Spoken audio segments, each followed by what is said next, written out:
Damn glass is crooked as hell. What's going on, everybody? Welcome to another edition of Shine Talking Shots.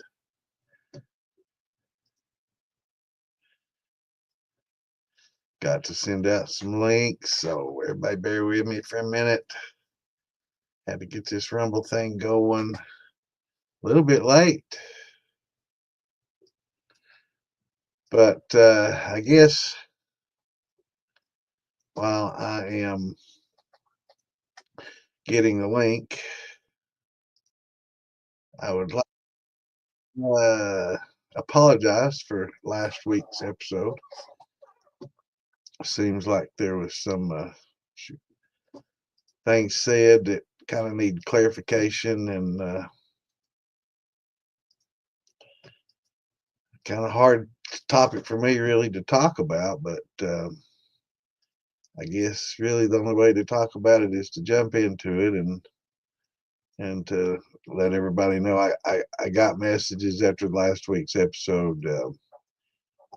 I apologize to Roger. He's not with us, in his racist remarks. I know a lot of people were a little upset by it. I was kind of shocked by it. I didn't know what to do. Kind of tried to smooth it over, but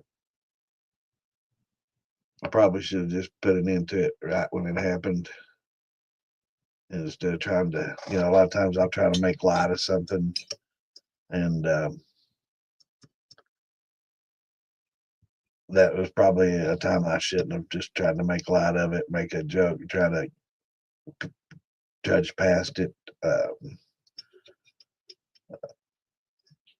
really was kind of in shock, that's what was said and what I heard. And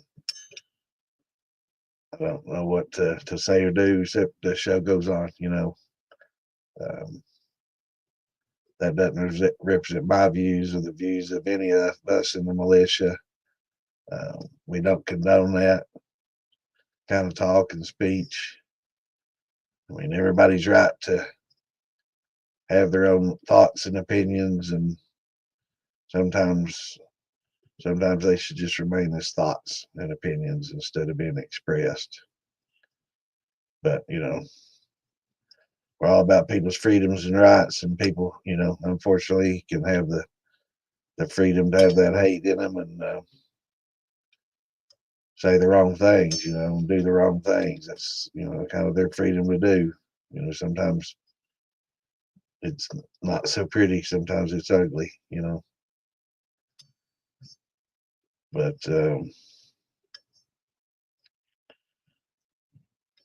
I just don't. It was kind of shocked. I didn't know what to say or do. I probably should just ended the podcast or just muted. And I don't want to do that. That's kind of censorship. But um, I guess the best way for us to deal with it is just to move on, and Roger can apologize on his own time in his own way. But it's sad. I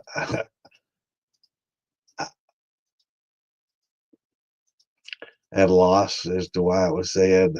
I haven't talked to Roger since it was said. I don't know if he's still mad about everything that happened or what. But we move on.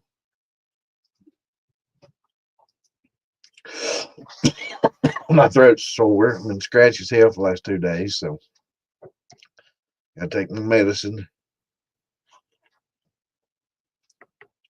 I take little shots of that, keep it on my throat. It feels pretty good. So that's what I've been doing, taking little bits and just letting it kind of sit on my throat. But it's been scratchy as hell. I hope I don't get pneumonia like everybody else and get real sick like everybody else. Seems like a few weeks ago, well, about a month ago, I was sick and went through. It wasn't like this, so I didn't start with a sore throat like this. So I guess it's something different, but hopefully we'll get past her. I got to share these links. So if y'all comment and I'm not able to see them, and I don't have anybody there to catch the comments, I got to share a little bit at a time. I can't go too fast. Facebook will get me for spamming.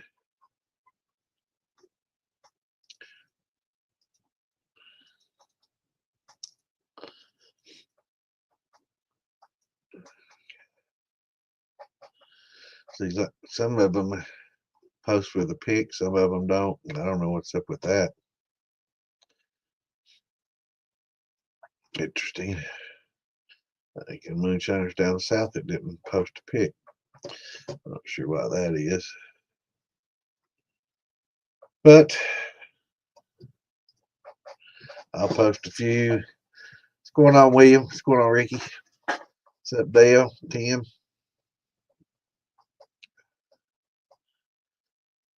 Yeah, it was. I don't want to really rehash a lot. It kind of started in a dumb way, but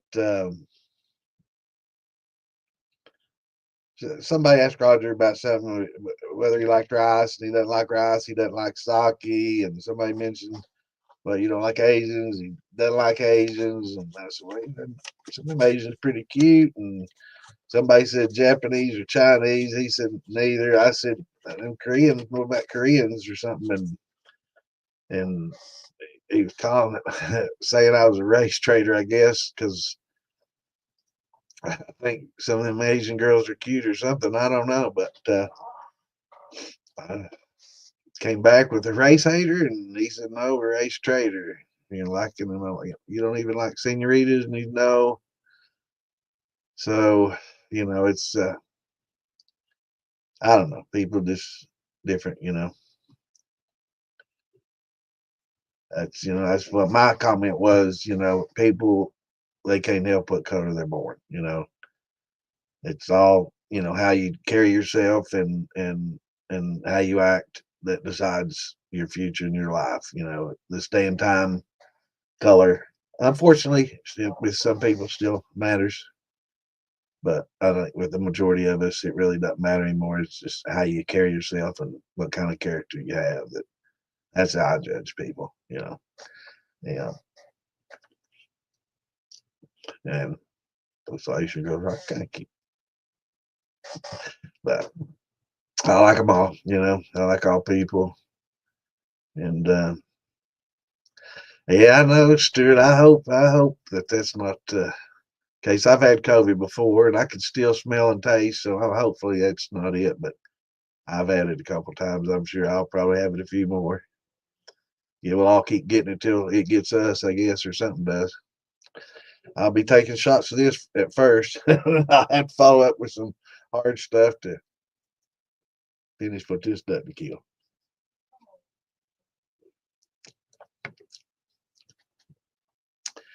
That's the way I am, Tim. I was kind of shocked to hear it. You know, I've not been raised that way, so I've never. I mean, we've all experienced it in some shape or form or fashion, but I'm not going to say too much before Roger, has a chance to get online, defend himself, or say what he needs to say, and I'm sure it was meant in jest, but some things you just kind of don't joke about.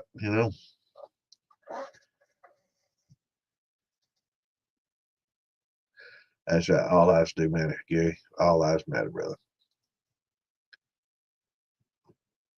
Anyway, how's everybody weekend going?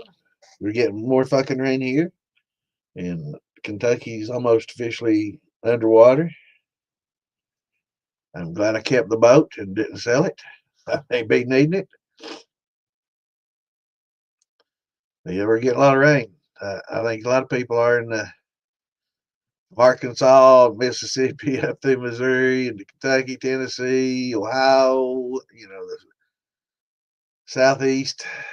We're getting it. Yeah. Yeah, it's raining like hell here. It has for been raining for days, man. It's just everywhere. I posted some to my page if everybody was scared to look at them. But what amazes me is usually in Kentucky we have localized flooding. You know, it's usually one area or another that's got a lot of water, has a downpour, especially in eastern Kentucky where the mountains are, and everything washes to the bottom of the mountains and then down the creeks and the hollers where everybody lives, and it's horrible. But it's pretty widespread here from western Kentucky all the way to eastern Kentucky. It's everywhere. East, central, west Kentucky is just, yeah. People don't realize it, but Kentucky has more running water than any other state in the union except Alaska. And I guess they're a little more designed to handle that kind of water, with their bigger mountains and less development along a lot of the hollows and stuff. But yeah, Kentucky has a lot of running water, more fresh water, running water than any other state. So we're familiar with our flooding, but we love our water too. Got good clean water. That's why a lot of places pick here to distill. A lot of places pick here to have their horses. We have that special limestone that I guess 30 million years ago or some shit like that. There was a shallow seabed here, and lots of trilobites and what do they call those? Some sort of plant that was growing here. We find all kinds of them, in that layer of limestone, and the water goes through it. It's got just the right calcium and minerals. It's great for the horses. It's great for bones. It's great for moonshine. Richard, for today. What about tomorrow? I'm looking at the forecast, and I mean, I see a huge band. It just keeps going right up. Excuse me, through Alabama, Georgia, Tennessee, into Kentucky, into Ohio, West Virginia. It's just nonstop. It's horrible.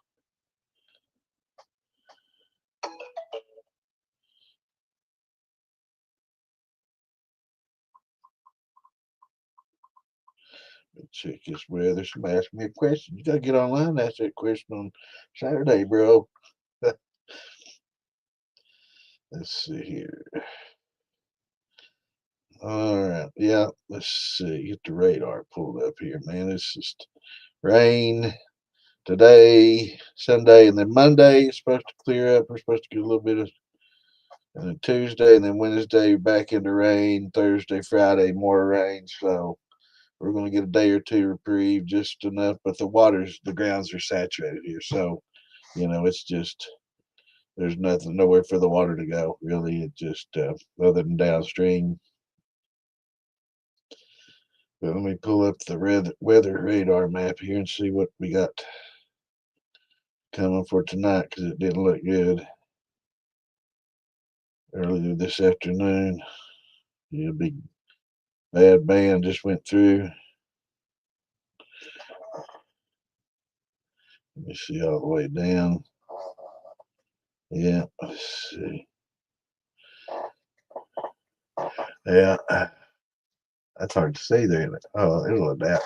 But yeah, you can see it going through Arkansas there, and Alabama, North Alabama into Tennessee. It just covers Kentucky. You can't even see Kentucky right now. Yeah, that blue dot's me. We just had a bad band pass through, but look at that, man. It's gonna rain here the rest of the day into the night and into tomorrow.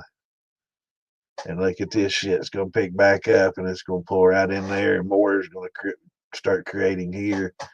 I read a article the other day that was talking about how Tornado Alley is kind of shifting from the plains a little bit east towards us. I hope that's not true, but well, hell.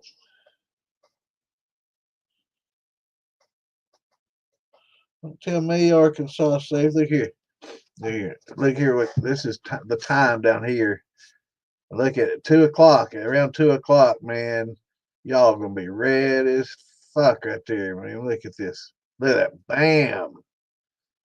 wow, around 1 or 2 o'clock this morning, y'all in Mississippi. Well, let's see, it might be a little bit. Yeah, southeast Arkansas, Mississippi, northern Louisiana area. Man, look at that shit, man. And that shit's gonna just wash straight up at us in eastern Kentucky.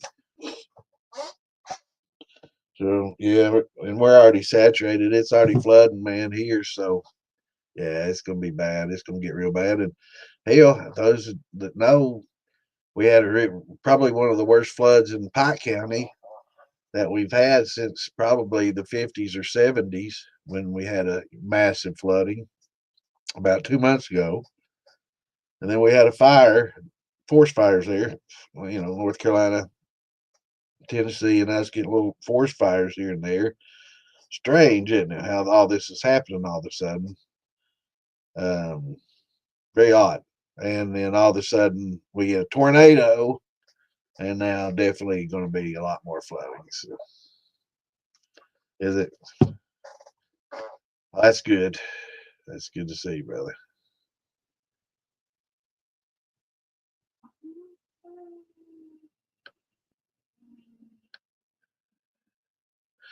All right.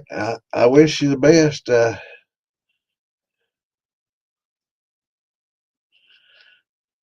Put it on the Facebook marketplace is usually a pretty good way to sell it. Most people are gonna, want to see it before they buy it. They're gonna buy it.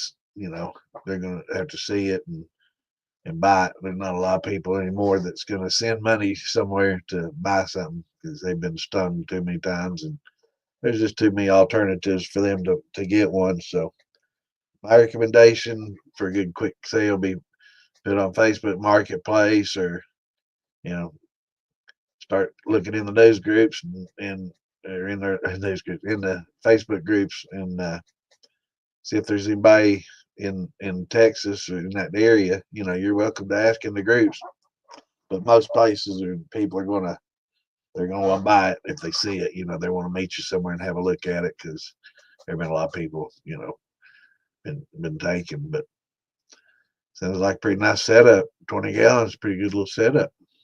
How much you selling it for? And why didn't you use it? That's what we're here for, to teach you how to use that thing. How's it going, Jonathan?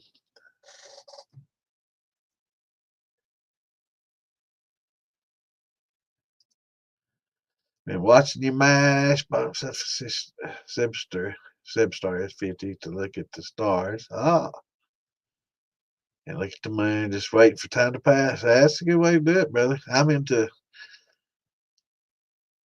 looking and gazing. I got a little telescope. I got a little uh, select. I don't know. Tasco. I can't remember. It's got the little computer on it that follows and all. It's a small one. Then I got a big Dob, like a 10-inch Dob that my light bucket. Just threw out what? Why would you throw out 45 gallons of mash? What happened to it?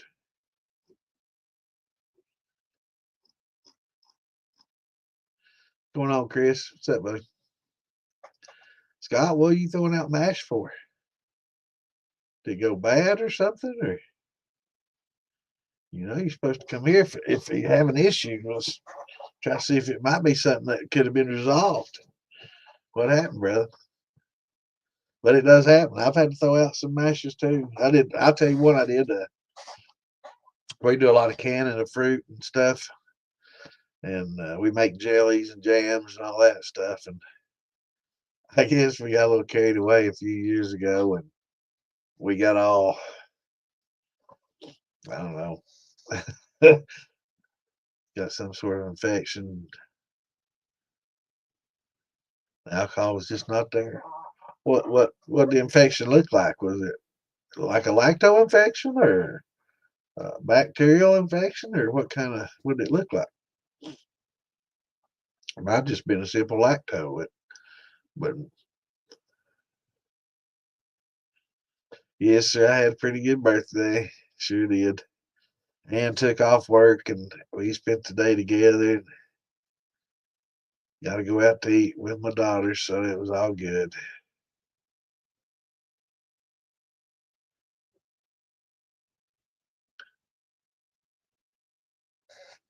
But describe us how that infection looked. It could have been a lacto. That's a very common infection. Actually, a lacto infection is part of the fermentation process.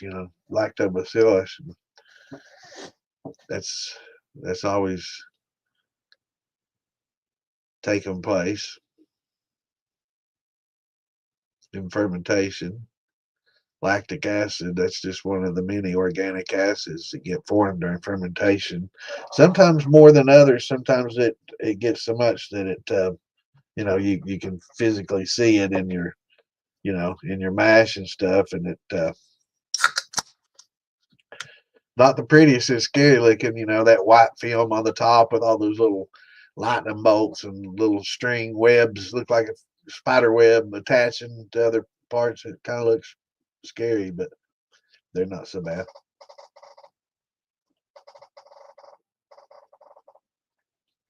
But some can get bad, and some can get toxic. Some of them can get. Oh, let me get back to it.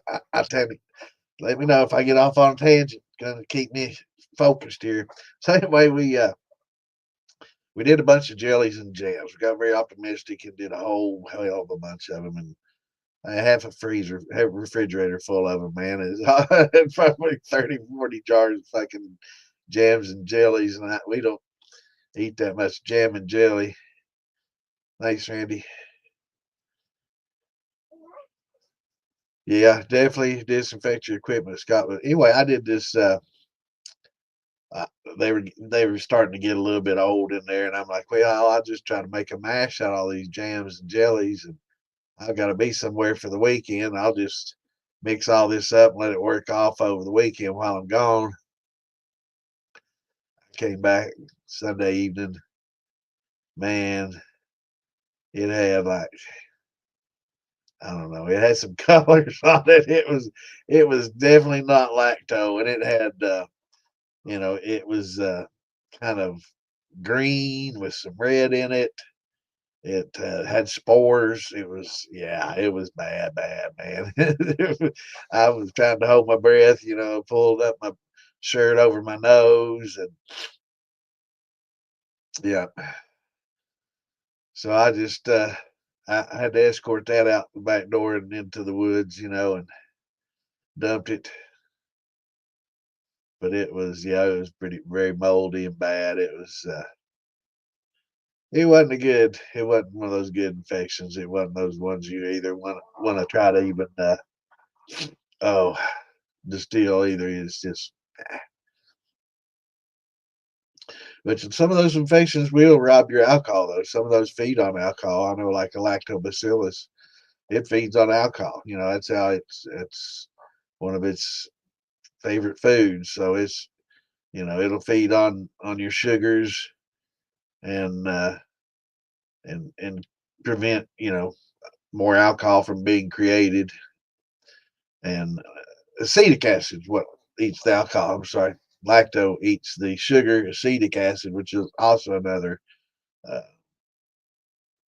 acid in there, will also uh, eat alcohol. That's another organic acid in your ferments, and that's what creates that vinegar. So if it gets out of hand, it can start smelling like vinegar and eating alcohol. That's what vinegar does. But yeah, you got to watch out for those. That's especially some of your corn molds. Some of those have mycotoxins that I think we talked about this last week, but they can be fatal. So not something you want to experiment with or fool with. If it looks bad, dump it. Your health, your life ain't worth it. Lacto has a pretty specific look. Um, it's pretty easy to determine if it's lacto or not. But when in doubt, it's best just to not take chances and dump it. I know a lot of the fermentation process deals with boiling and you got alcohol, but at the same time, you got gear, you got stirs, you got so much equipment and everything that's exposed to this stuff. You're breathing it. The next mash in. What's going on, Frank? What's up, David? How you feeling, brother? It can just keep going, and carry over. So you gotta, like Scott said, you just gotta clean and disinfect everything that you got. Man, I use Star Sand, but at the same time, you see these guys with these damn muck pits, with their rum and dunder pits, muck pits, whatever you want to call them, and man, those things are pretty damn nasty themselves.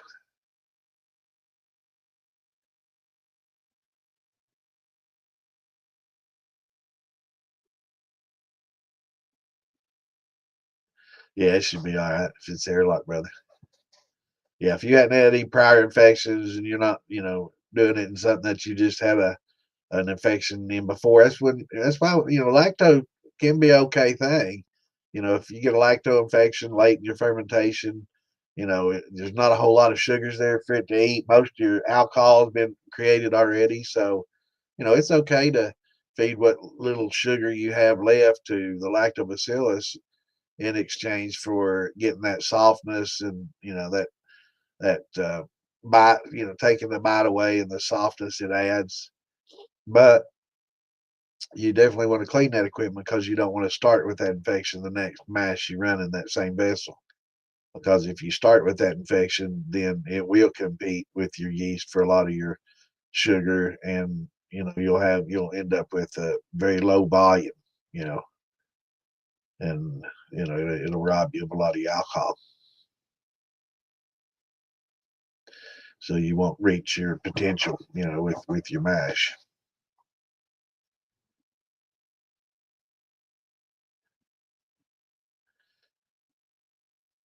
50 pounds of red, 20 pounds of river rye, and 10 pounds of barley. That sounds about right, brother. 85 and how many gallons of water?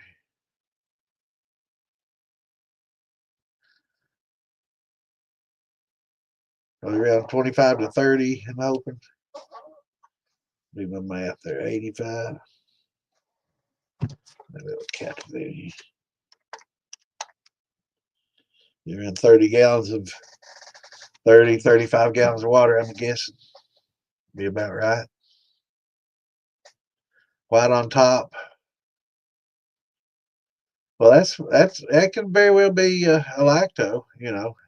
They're very common, and they're not a bad thing. It's if it's white and looks like spider webs on it, that's definitely going to be lacto. We got some, or you can go on Google and type in lactobacillus, and then just look at images instead of everything. Just look at the images, and you can see all different kinds of lactobacillus infections. There's several different varieties of lactobacillus. There's a couple that we get more than others, but high proof liquor works pretty good too. Yep, I know. You take my little medicine a little bit at a time. Read my shots for the night. No, I'll be doing a few after this. I gotta kill that off. All right, Gary. Have a good one, brother. Tune in to us Wednesday and let us know what you got going on, brother. Now, that fella in Texas ever tell me how much he's want for a steel? Hopefully he gets it sold. That's 20-gallon copper is pretty good little size steel. Real light, white, and stringy. I mean, that's sounding lacto. You got a picture of it? Posted in the militia. We have a look at it. Well, I can tell you when I see it. Yeah. Yep, they sure will.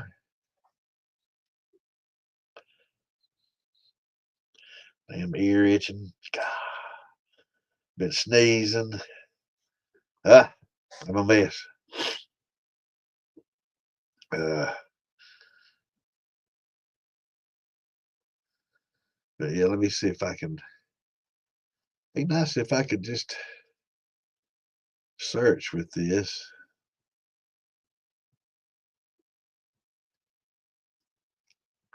I might have to experiment with that share screen option because I can pull up some web pages and look at some pictures. You know, like this would be a perfect time to Google lactobacillus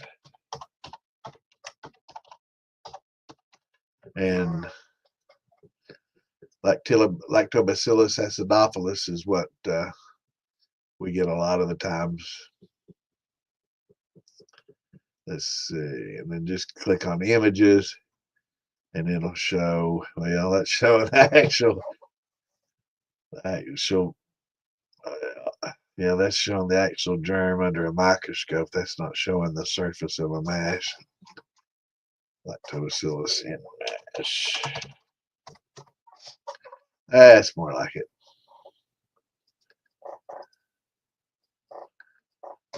Um,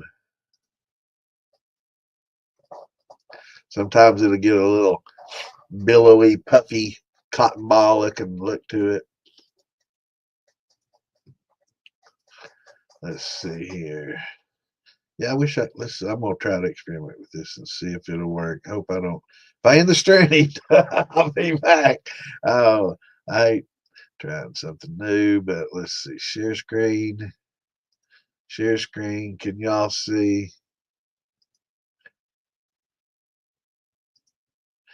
All right. Hopefully y'all can see this right here. We're experimenting now, so this will definitely let me know. But here's some other ones I got pulled up here. But this is the stringiness that you get the spider web stuff I was talking about. Little puffs of white, and it'll sometimes look foamy like the moon. Sometimes it won't be as light. It'll have some of the darkness from below, like these. Sometimes it'll have some dark specks in it like that. But generally, it always will have these interconnecting little legs and branches that I call spider webbing. But here's some of the other. Yeah, here's the cotton ball looking lacto. But yeah, those generally aren't bad. The ones that are bad are the ones that start getting colorful with reds and greens and blues. I can see this has got a little bit of green back there, but a lot of that's just simple stuff not to be worried about. But sometimes it can be bad. So anyway, hopefully, was that good? Could y'all see that okay? Because I lose my view. I can't see what you're seeing. Let me. So did that show all right when I did that? I should center my camera. Yeah. Oh man, I need a stage man, a cameraman.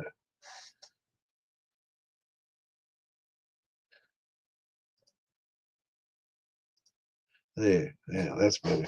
But yeah, did that work all right, Damon? The screen showing my screen, or did it not work?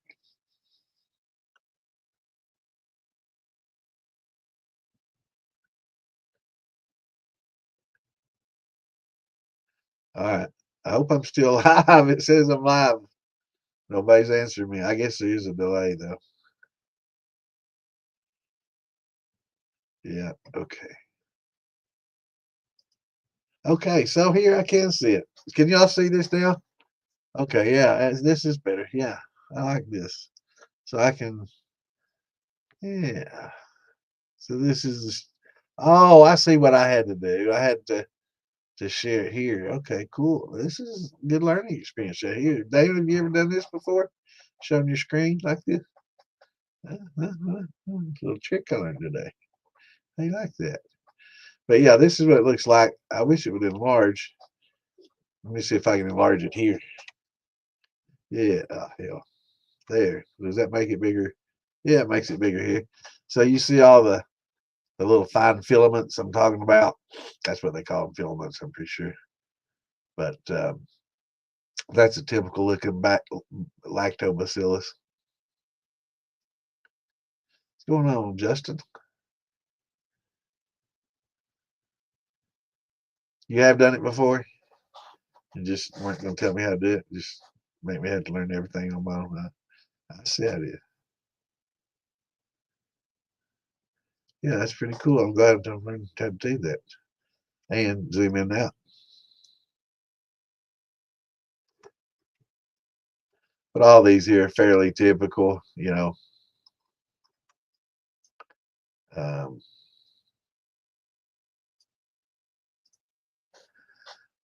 Some is getting a little darker, grungier. Some, it just depends on what the color of your mash underneath it, how it'll look. If you got like a real dark molasses based rum or something like that, you're going to get this look. It's going to look a little bit different for you.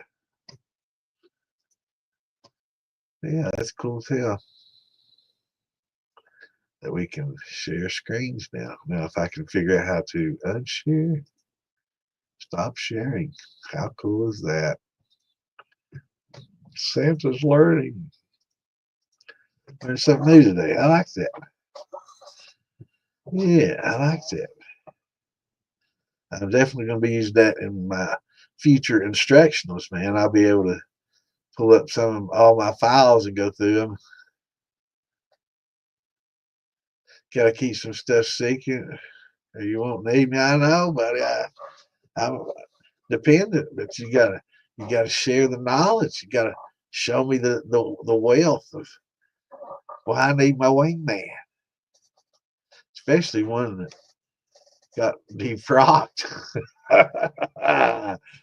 In case y'all hadn't seen Damon, he cut off his beard. Have y'all seen him since? He looks like he's 10 years younger. I don't know what to think about it. He shaved his beard. I guess somebody dared him to do it, and he did it. I don't know. Somebody bet him $10 that he wouldn't, and he did for $10. He just shaved his beard for $10. I'm pretty sure I saw him in one of them El Salvadorian prisons getting his head and beard shaved, and I think he got clemency or something. They sent him back for he was too tough and too mean to be kept down there. They had to send him back to America.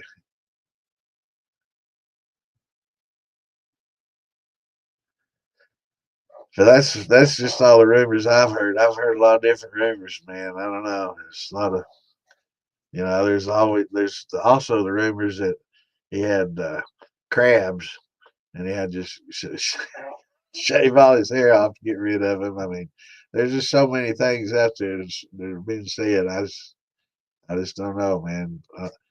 The truth. What's the truth, Damon? $5. I don't know. $5. But we all know why. He just every time he got around me, man, he just felt like, man, I wish my beard could look like Santa's. He couldn't handle the pressure.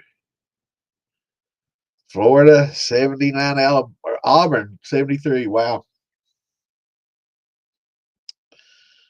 I wish UK could have stayed healthy. They might have been able to go pretty deep. But we're out two of our best players, man. Celtic, that's exactly what I heard, Mark. Patrick went over and bailed him out. Got him sent back. Yeah, I think so too. But I mean, that seems like the most believable of all the things for sure. That's pretty close to second though. I mean, either or sounds pretty plausible. I thought $10 didn't sound like it to me. I mean, hell, it shaved his back for that. $5, I believe.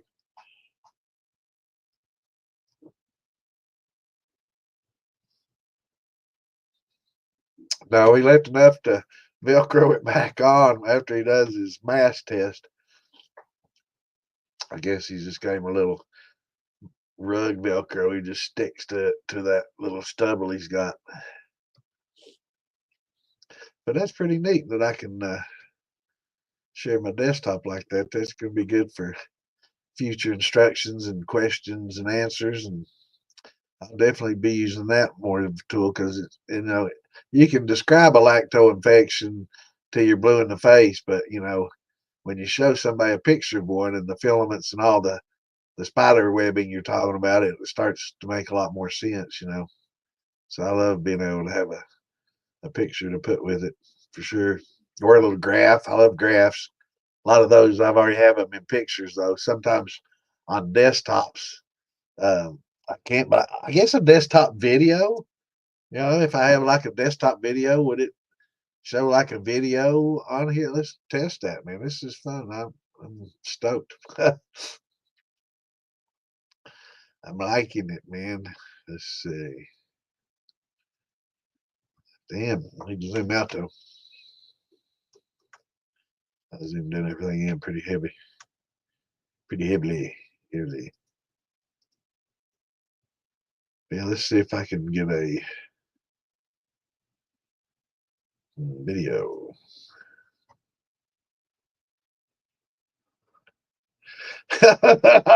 Perfect. Here's the first video that popped up. Here, let's try this.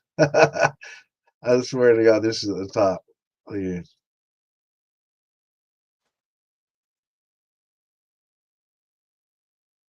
This is awesome.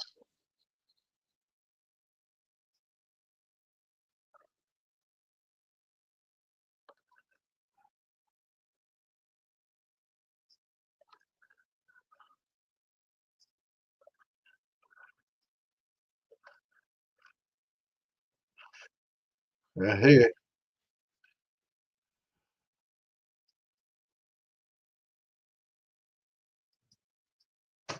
Look. And y'all will think that I had this planned out, and I swear I didn't. But right here, look here. Hey, we're going to learn about lacto infections. I'm going to show you what's up. If you get a lacto infection, the mash isn't ruined.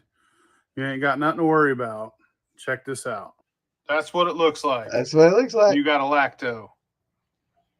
A lot of people get worried. They think it's ruined. But this is actually going to come out super fruity. Most of the time, smells like pineapples. It's really good. I'm going to run this off. It's going to make excellent corn liquor. She's done rolling. So I'm going to put it in a still. So if you ever see something like that, don't worry. Not to mention, Skim if some you off and want save it. to scrape some of this off the top, you can add that to another batch and force a lacto usually. The liquor comes out great. That's it. So That's that if you marijuana see something, chopper there over his house. That's awesome, man. I just pulled up Lacto video, and it's the first that was on the very top, man. How cool is that? The Brother Fieldbilly. All right, that's awesome. But yeah, when you skim it off like that, you can put it in a jar and save it, and then reintroduce it to your next mash. But wait until it's pretty much 3/4, 7/8 the way through, and then you can kind of add it towards the end. Use your hydrometer and kind of add it. If you got a 1.080 or 1.070, when you get to 1.010 or something like that, you can add it in there and let it consume the last bits of sugar, and it'll be okay, from there on. Yeah, that's awesome. We can share videos like that. My brother Phil Billy's informationals. In the future, be some of my informationals as well. So that'll be awesome, man. That's cool as shit. I'm glad we was able to share Phil Billy's knowledge there today.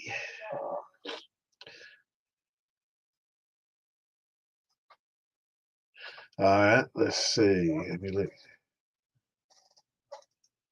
Yep, that's lacto, brother, for sure. Yep. Prime example.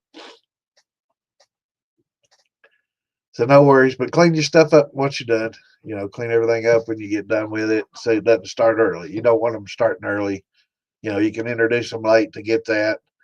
But just be sure, clean your spoons, clean anything you stir with. Uh, yeah, he bailed again, Jeff.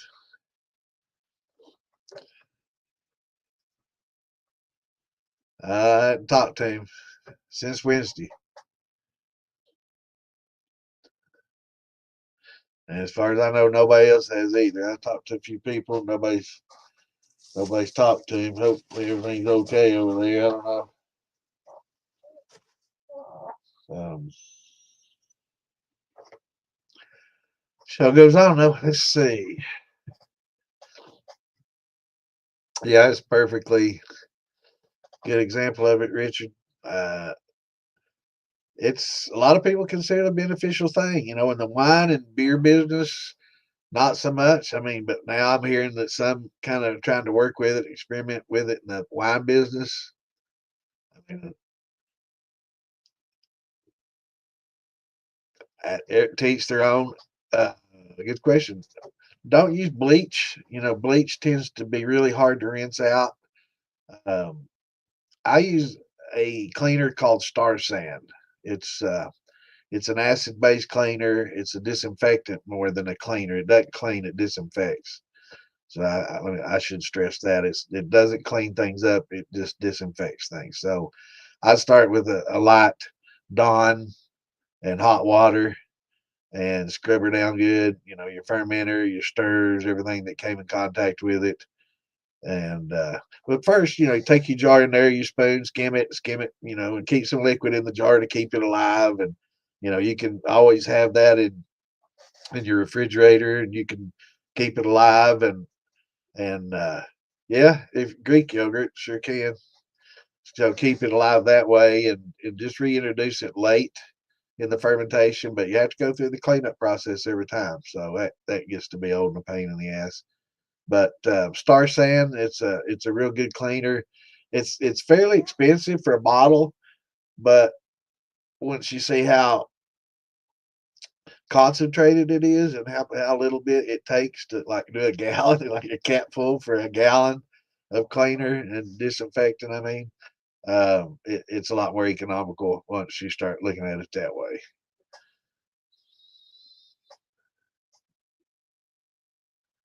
One step may be the same thing, brother. Let me see. I'm not familiar. For me, one step sounds like the kitty litter stuff. So I'm that one step kitty litter. I'm not seeing it, brother. Is it one step cleaner? Okay, I see it now. Northern Brewer. It's probably gonna be okay. It looks like the same thing. I'm not sure. Oxygen based. Damn. I may be in the hospital by next week because this is like going to my chest, kind of like the COVID did. Um, Contains no chlorine. That's good. Well, here, yeah, I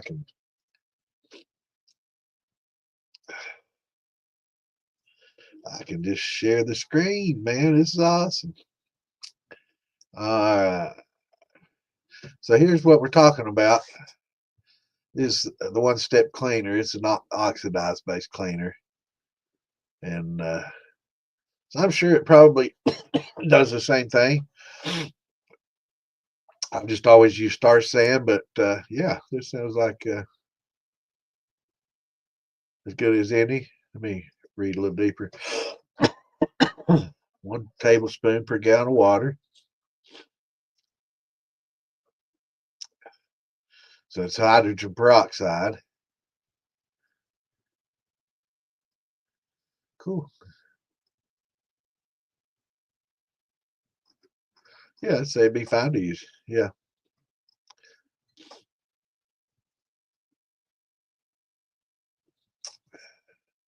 one way to find out. I mean, I don't see anything about specific, but I would say it should probably work just fine. Yeah, I'm digging that, man. I'm gonna use the hell out of that now for sure. Every damn screen. Shot. There we go, Frank. I'm drinking shots. This is my shots till I get them all done. So if you skimmed off some lactose for use in a future mash, how do you store it? Refrigerated or room temperature? I just keep it in the fridge. You know, keep the lid kind of loose on it. You don't want pressure building up in there when you open it. You know, it to go everywhere. But just keep the lid kind of loose on it, and it should be fine in the refrigerator. That'll make it dormant, where it won't want to continue growing.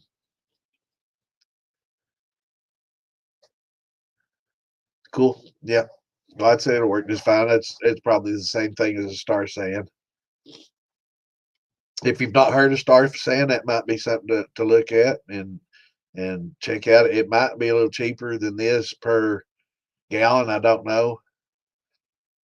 Frank says freeze it. I've never froze it, but I'm sure it'd probably be just fine. You know, I've never heard that it dies from that way. But if you you could also introduce it, as we were speaking earlier. Drummondson was talking about. No, wait a minute. Mark.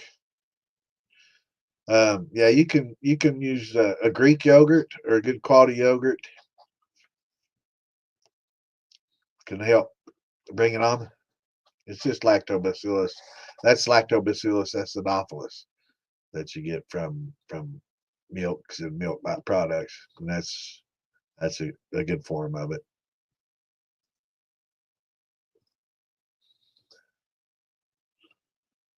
Yeah, it's Star Sand's good to use. I like it's really concentrated. It's not real sudsy or anything like that, and it's one of the same like that one that you don't have to rinse. I rinse it anyway, but it's a no rinse. Toothpicks, man, that's what about just like a wood block? A toothpick might take it a while to take off, and that small. I don't know.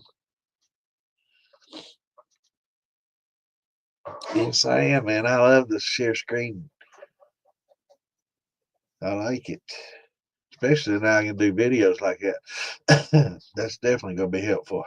Doing instructional videos and stuff. So I'm going to kind of use this StreamYard to let you record and save, and I'm going to record some things and save it to my hard drive and use it for instructional videos, and I'll probably upload those to the group pages so everybody can kind of refer to them, you know, and any questions or stage of fermentation, they can kind of go to one of the chapters and pick up, because I know a lot of times people, every time somebody has a question, they'll say, well, just look it up online or watch George's videos. Okay. George has like 1,000 fucking videos, man. It takes days to find the exact video that you want. So we're going to try to break all that down into chapters and topics that'll be a little bit easier to search and find your answers for. But yeah, like Frank said, toothpicks or just a little block of wood. You know, you could take some of you know, oak blocks or something like that, and so any porous wood, you know, that's not resiny, but just drop it down in there. I trying to think of some woods that may be better than others. Maple might be a light wood. Yeast logs, yeah, that's the way you can make your lacto log. Is what he's talking about. Absolutely. Lacto log. I think that's a new term I just came up with. I've never heard of a lacto log, but I like it. We can make lacto logs now. The building blocks of a good mash. That's good to know. I didn't know it would that's little amount, but I guess, you know, if you don't keep everything clean, that's a little bit amount too that can make it infect. So I guess it can just a little bit do it once they start multiplying, man. They gets exponential. They just keep multiplying and multiplying, and next thing you know, man, you got a bunch. But yeah, lacto logs and yeast logs. That'd be something new to add to the game. Lacto log. I like it. There'll be somebody selling tomorrow, won't they? Swear they invented it. And it'll be on the damn Moonshiner show in about 3 months. Jerry will be making lacto log. Swear he came up with it. That's funny.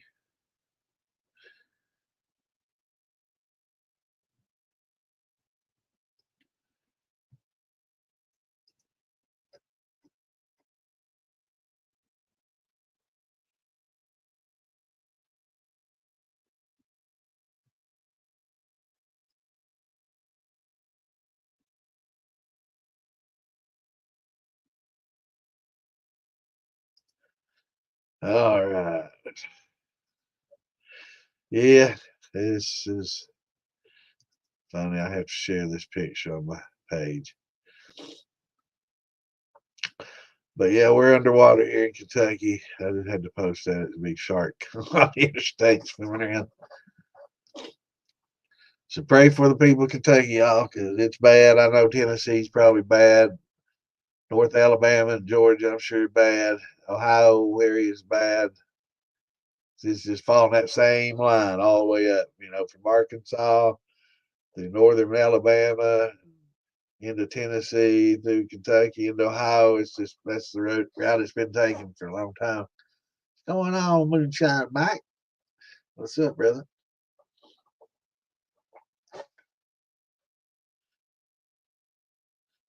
Never done a sugar shine, man. And they have their place, it's everybody knocks them, but there's nothing wrong with a good sugar shine if you're going to run it through a column and neutralize it, take the bite out of it, deflate the shit out of it, and make it neutral, and then add some sort of infusion of flavors of some sort. Make your little apple pie or some cherry bounce, whatever you want with it. There's nothing wrong with that. I've been meaning to get up with you and ask about that, Frank. I was thinking about that the other day and got busy, but after this is over, get up with me, brother, and tell me what's going on with that. Joe and I used to be pretty good friends, had a little falling out, but I ain't gonna let falling out, I still like the guy. He's a good guy. Yeah, I know, man. If weather manipulation is real, we know who has control of it, because we know all them red states getting flooded.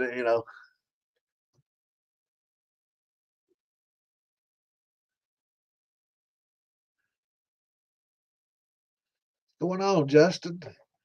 Well, brother, it depends on you. Wait a minute. Start with Josh. He asked first. I just made 2 gallons of strawberry wine, been aging a week, and it smells like strawberry starburst. No idea what I did. Sounds to me like success, brother. I make a little strawberry wine and champagne myself, and it's good. The only problem you run into with strawberry champagne and wine is it finishes dry unless you stop fermentation. It'll finish real dry on you, and if you like a dry wine or a sparkling wine with a little bit of fizz to it, don't do a thing. It'll turn out real dry, and you get good strawberry flavor. But see, the thing about strawberries, they're not as sweet as what you think, and there's not as much sugar in them as what you think. So the strawberry flavor, you know, can be good without having to have that sweetness go along with it. And some people like a good dry strawberry. I like it. The strawberry champagne, it's a blanc. It's dry as hell, but it's got a real good strawberry flavor, and it's real light. And the gals at the bar, where I get my jar bottles from. They I give them a bottle of it every once in a while, and they'll give me some jars. And but before you back sweeten it, you got to either use some potassium metabisulfate, also known as Camden tablets, or a potassium sorbate. The potassium metabisulfate will kill the yeast, but it does leave a little bit of an aftertaste in there, and you might have to gas it off. So it's something that you generally do, before you bottle it, for sure. And then you can sweeten it up a little bit. Um, the potassium sorbate will neuter the yeast so they don't multiply anymore, but they'll stay alive and they'll finish out their life cycle, but they won't breed anymore and create any baby yeast, and they won't propagate anymore. So you can stop them either way, and it doesn't leave as much of a aftertaste with the potassium sorbate, but there's a little margin of error for how long it'll take for it to die off. And then you can kind of, after that happens, then you can kind of sweeten it to taste, and you can tell if it's still wanting to work off. Um, the amounts to use, I would have to refer to a chart. It would, I don't know right offhand, but when you buy it, it should tell you how much to use per gallon, per bottle, per fifth, or whatever that you got. But potassium metabisulfate or potassium sulfate or sorbate, both of those will take care of your yeast, and it'll allow you to back sweeten it, and it won't just start picking up and trying to ferment again, which is what happens if you don't kill that off. So that's how you have a good sweet wine.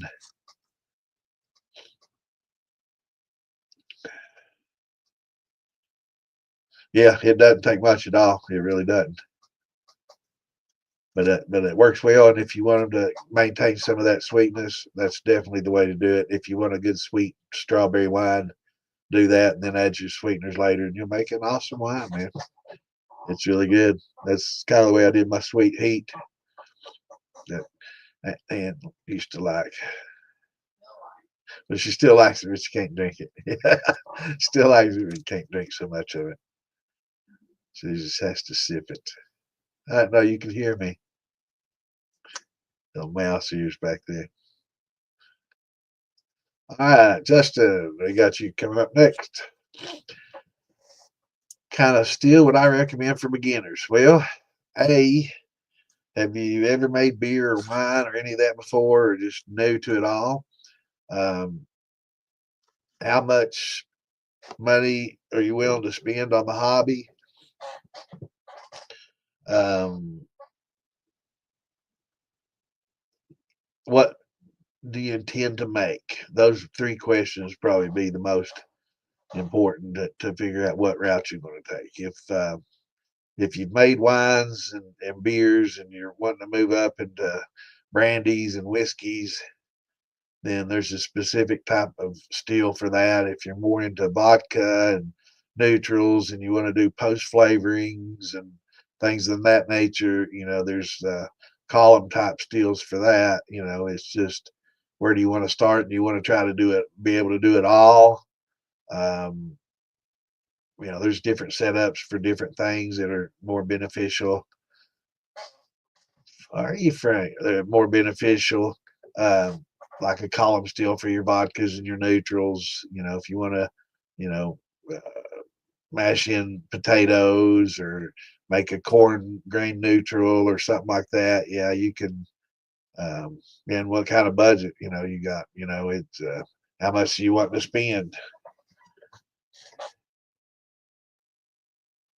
No, I think that pretty new to it all. I like to make brandies, moonshine for aging. Okay, well that's whiskey and brandy.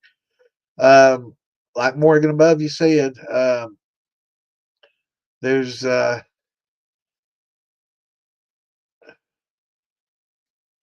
don't see Roger. Anyway, there's a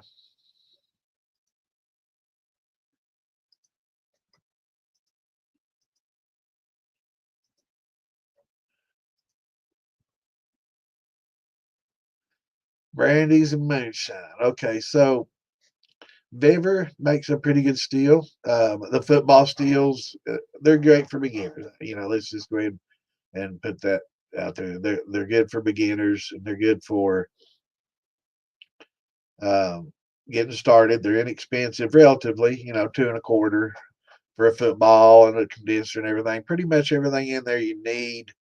The condenser's not undersized like the 3-pot steels. It's something that you can get and run without having to do a lot of modifications to.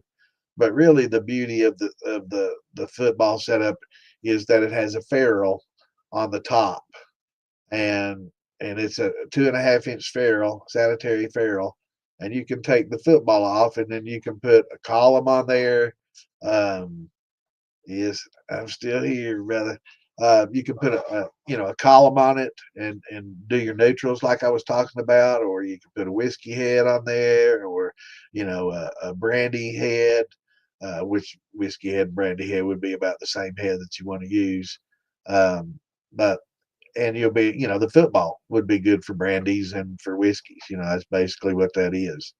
Um, it's technically um, decent, but I mean, it's not the best. It's cheap. Then you've got a keg steel. A keg, a used beer keg you can get for 35-40 bucks off of Facebook Marketplace.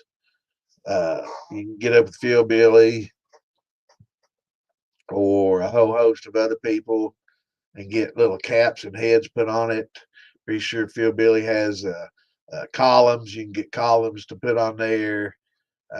You can Yeah, actually, I think last year around or year before last during Black Friday they had those 18 and a half for 150 bucks. So they got an 18 and a half and a 13 gallon, which are both pretty decent sized. It's a good size steel that you'll get a decent amount from. It's a good hobby size steel. And the problem I see most people having, they'll buy a 5 gallon, and the next thing you know, they'll be like, man, this is a lot of work for just a couple of jars. Wish I'd have got a bigger steel. And then the next thing you know, they're looking at 20, because they're wanting to get a little bit more liquor out of it, because it's the same amount of work really when you make a mash. Uh, yeah, yeah, Peterman makes a copper top. Yeah, he had. I saw some pictures he had the other day. He looked pretty good. Yep. So there's lots of options that you can do with that little uh, once you get into the system of the sanitary ferrules. That's what a beer keg has on the top of it too. So you can get one of those from Phil Billy or Sean Peterman or others, and they'll go on your kegs and fit on there too, just the same. Or they make thumper setups to add to the bevers and the kegs, and yeah, it's just not worth it for the 5. But you can get jar rigs, all of it interlocks with this ferrule type system, with the 2-inch ferrules, 1.5, 2.5, whatever. They go on up. But it's easy to interchange out, and it makes it more modular. So you can make a lot of different things with it. Soon I'll have some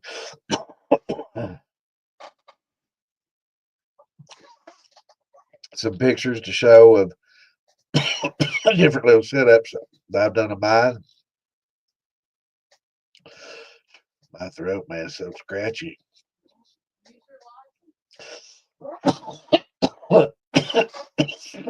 Damn.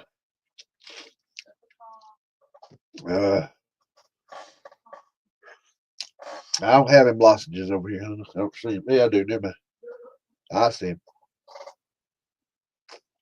What'd you say? Did you making fun of me?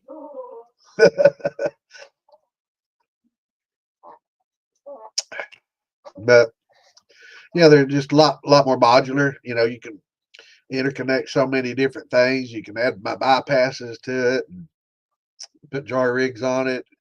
It's definitely the way to go. I definitely have ever a keg for a beginner, or a small copper setup with the same little ferrule on the top, cape, the cape. All of them would work wonders. But yeah, a keg or a bever would be a really good place to start. A bever, if you don't want to worry about buying any caps or any of that stuff right off the bat, you just want to get into it and then, get your feet wet. That football and that little canister filter will be okay. The canister filter I'm not as sold on. I use shotgun on mine. Mine, I'm not sure if they're all the same. I'm sure they're all different, but mine had a little negative slope in it and was holding um, distillate in it, and it would surge, and it was blending or smearing, and I didn't like that, so I got a shotgun condenser. Yeah, I know it definitely. We're gonna find out. Yeah, I think some of this peach. Yeah.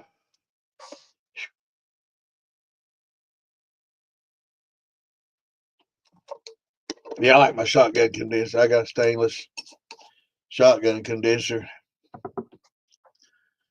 Yeah, that seemed to help. And I like the shotgun condenser. It's not as good as the worm, but it's a little easier. Don't have to worry about the reservoir, your flake. Yes, sir, you can make liquor from Cheerios.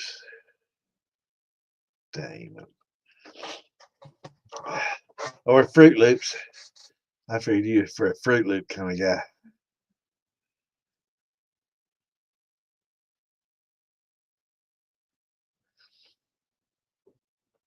Are you? Dang.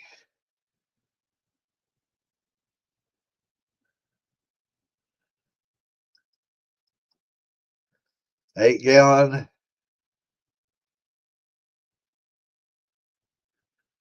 Let's see. You say it's a Weber? The little Webers are fine. It's just a lot of people knock it. A lot of people, you know, like what I thought earlier, hate Chinese anything. But it's just a stainless pot with a gasket and clamps. It's kind of ideal for what it is. That's basically all you need to get going and to get boiling and cooking it off.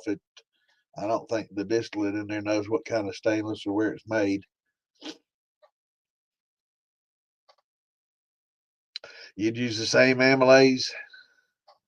I don't know. Those cheers might have some malt in it.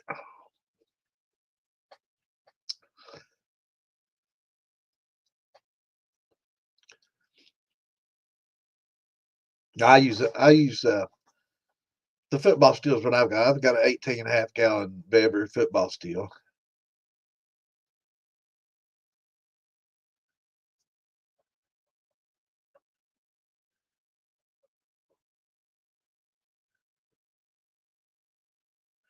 I, I'm pretty sure that they have some malt in the Cheerios.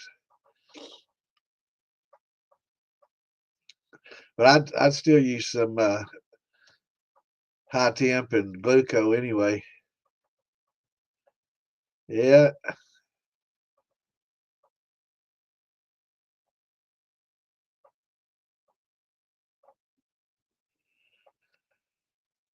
yeah, they got the 8 gallon, I think the 10, the 13, and then the 18.5. And actually, I think at one time they had a 20 early on when I first started looking at them. They had a one bigger man, but I think those sold out. I don't know if they ever sold anymore. Or I haven't seen any larger than the 18.5 since, but I'm pretty sure at one point in time they had a 20-gallon football steel. I think the conversion would be pretty high on Cheerios if you get the right grain to water ratios, and bread yeast would be awesome.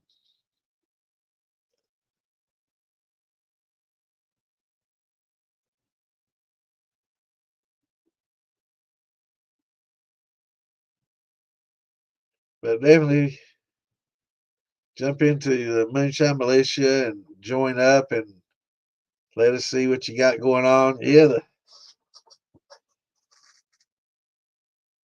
preservatives and the pH. pH, I don't know if the pH would cause the preservatives, but I'd say that I'd say it'd be all right. Probably wouldn't hurt to put you some real grains in there though. Get you a little cracked corn and mix in with it. That'd be pretty interesting. Yeah, I use oats all the time, Jim. I use about every one of my grains. I'll throw a few handful of oats in there always. I don't even I don't even a lot of times I don't even count it as a grain. I just throw them in there just for the softness that they add.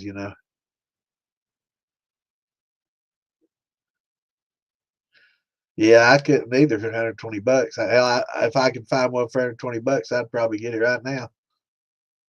Just to have one a little bit smaller to use when I have smaller runs or to make a thumper out of for something bigger. Milk can with a column works good. Yeah, you can't beat 120 bucks for 13. I mean, that's a 13-gallon stainless pot with a lid. I mean, and at the same time, it's got a little valve on it. You can open that valve up a little bit. You could probably use it as a pressure cooker, and let off a little steam and use it for pressure canning. I've got a pressure gauge and a little spinner that I cut into I'll show everybody one of these days. I've got one of those end caps, drilled it and tapped it and screwed in a little pressure gauge and one of those little steam spinners, so you can use your beverage as a pressure cooker canner. We use it for canning, and it's big. It's got that false bottom in there, so you can set your jars in there, and it keeps them up off the bottom. Works pretty well. They hold a bunch of quart jars too.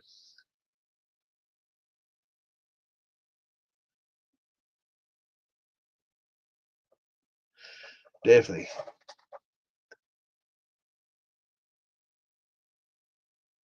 Yeah, yeah, they're nice. Yeah, that's what they were talking about earlier. Yeah, they've got some pretty nice attachments for it. Phil Billy's got them. I'd say Wayne has them. I'd say most of your builders have them. If they don't, they can make them.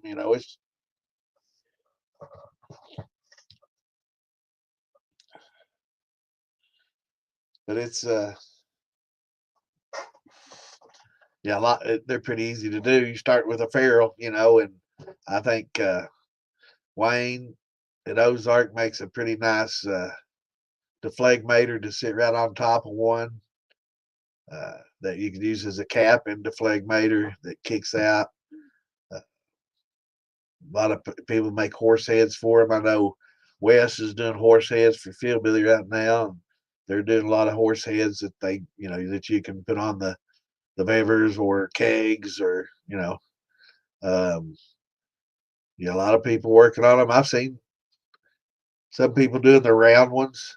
So yeah, there's a lot of creativity in crafting going on right now, and all of them are great guys and some interesting folk art they're making. Yeah, Wayne's a good guy. He does really good work. That Mr. Fusion, man, it's the bomb. I don't know if I'd want to just put it on my shelf and look at it or use it. I'd probably have to do both, but that's functional artwork, is what I call it.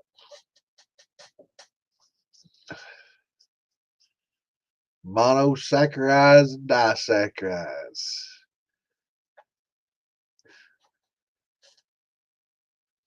Well, you want to know, Mr. Baby?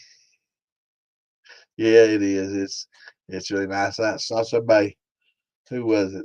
Just recently picked one up, and was showing a picture of it. Who was that? I can't remember. Somebody was just showing a picture of it. Nah, there's not a lot of difference in the pot versus submarines. Submarine pots have a distinct flow pattern when they boil and roll. Um, they'll kind of roll and boil on each side and come up each side and do a circular number like this. I guess you can't see it. They'll do a circular number like this when they're boiling and coming up. They'll kind of roll and do a circle, um, which helps things from getting stuck, on the bottom. If you get a little bit of corn and sediments and things in there, it helps keep things rolling. They usually leave the lid off and keep things stirred as it heats up, and then right at the end, they'll put the cap on it and paste it up or try clamp it up or whatever, and then hope. I think Wayne has actually got an air infusion system that will infuse air across the bottom of the submarine to keep anything from sticking. So it's like blowing an air across the bottom or a liquid. I'm not quite sure how. He's got something like that going on. I probably shouldn't talk about. I don't know if he's told anybody else about it or not. I'm sure there's some out there that know. But also, I've imagined, hydrostatic. I'm sure somebody will come up with something magnetic. Like have a little wheel in there, like a paddle wheel at a boat mounted inside your submarine on both sides, and have a little magnet on the outside going in circles to keep it rotating on the inside. I'm sure somebody will come up with that, like Jerry on the show in a month or two, and swear to God he dreamed that up on his own or whatever. I'm used to that. I'm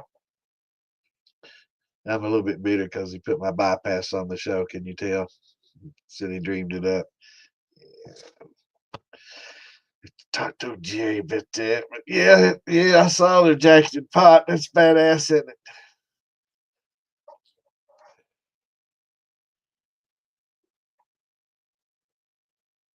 Yeah, Wayne's a sharp guy. He's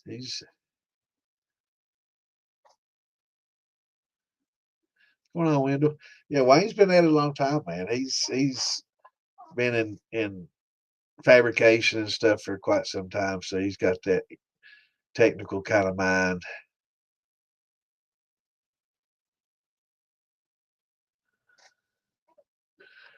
Well, let's see if I got it.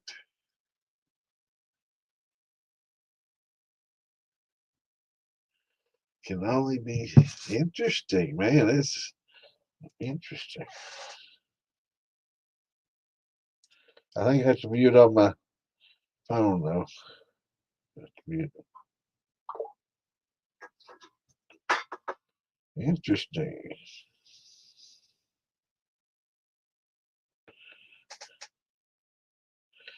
Yeah. Yeah, so you took a 3-pot type bever and then put a ferrule on it. Good deal. Yeah, it's nice, man. Hell yeah, got your electric element in there. So that's something I've not done is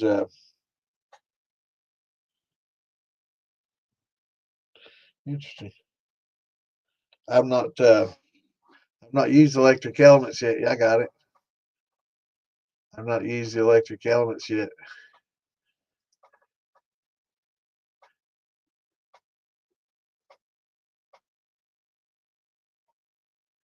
Yeah, those are pretty slick that fit on the bevers. Yeah, the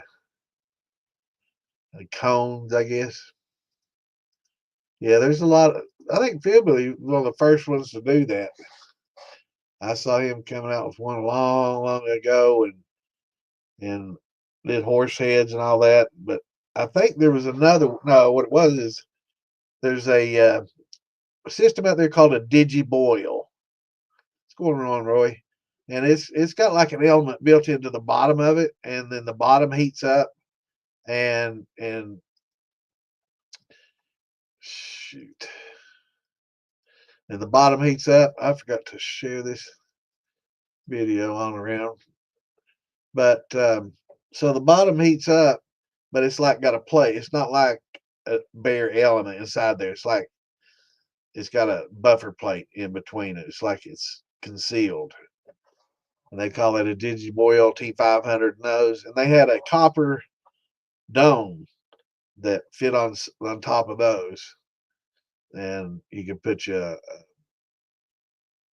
ferrule, bulkhead fitting ferrule on there, or weld you one on.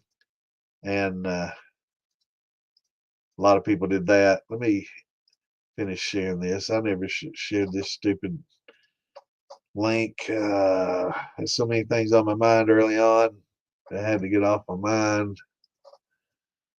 And I didn't even get to share the video hardly. So,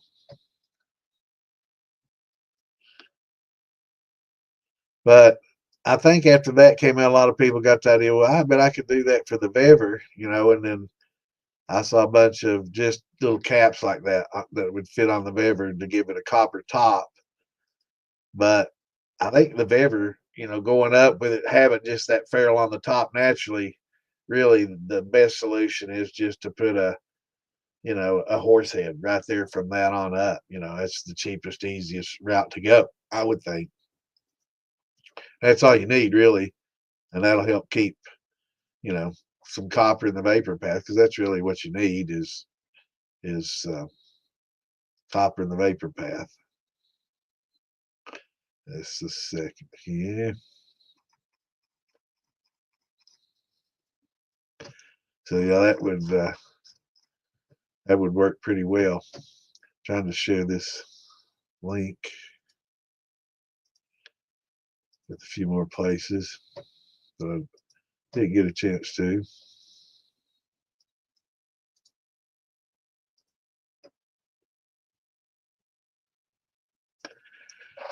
Oh, Lord help us. Why does technology have to be so hard sometimes, man? Sometimes it's just stubborn.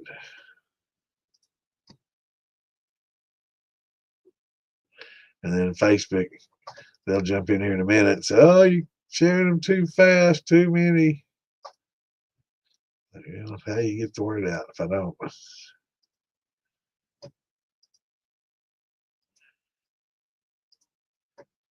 But yeah, there's a lot of copper steels out there that are the same way. They've got ferrules on the top, and you've got the added deal of having to deal with the actual copper and keeping it clean and keeping it taken care of. So you got a little extra care, but at the same time, the copper, a horse head is a cap. Let me find you an example here. Just 1 second, and I'll pull that up for you, sir.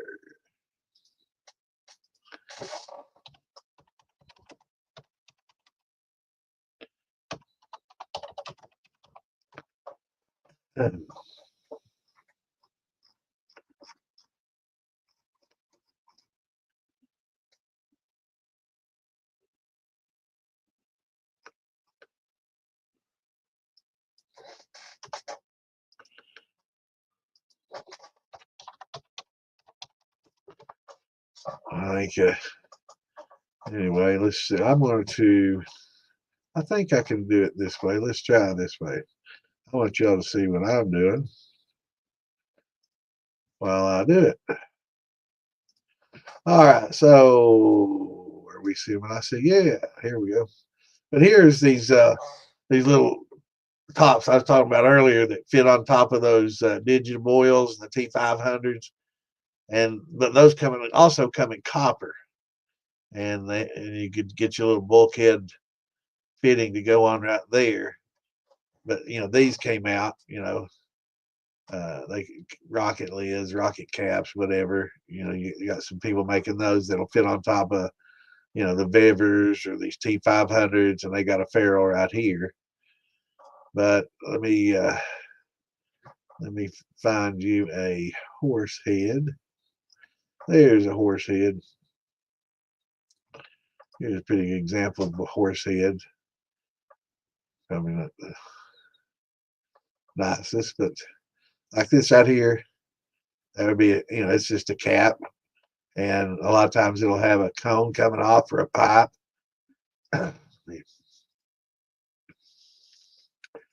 Like sometimes it'll be short like this, and sometimes it's just a cap. Sometimes they'll be straight like this can, but that's considered a horse head as well. But most of the time they'll come up, at an angle. Um, I guess that's one of your better examples. This has, a nice lint arm coming off here instead of just a pipe. I like a coned lint arm, but this would be considered a horse head. Some of them are a little bit more larger with a little larger top, larger volume. Just means a little more reflux, that you'll get going back in. The smaller they are, generally, the less reflux. If this goes straight out, you get a little reflux back along that into your pot. If it's pointed upwards, you get more reflux. If it's pointed downwards, you get next to none. And that would be probably better for whiskeys and brandies if it comes down. This is better just all around. If you're just doing everything and going up, would probably be a little bit better for a higher proof, more neutral. But you're not going to get tons of reflux like you would with plates or a deflegmator or something like that with this. But either way, and I'm probably uh, showing the wrong. You probably couldn't see my mouse. I was probably pointing at the wrong spot because I was looking at the page instead of this page. But yeah, so this is a nice lint arm, and sometimes they'll come down, sometimes they'll go up. But this is your typical horse head. Kentucky cap, a lot of people call it Kentucky cap, like a whiskey head. Yeah, all the same. They're all synonymous. A lot of times it's called a Kentucky cap. The Kentucky cap just goes down. This lint arm will generally go down on a Kentucky for whiskeys and brandies.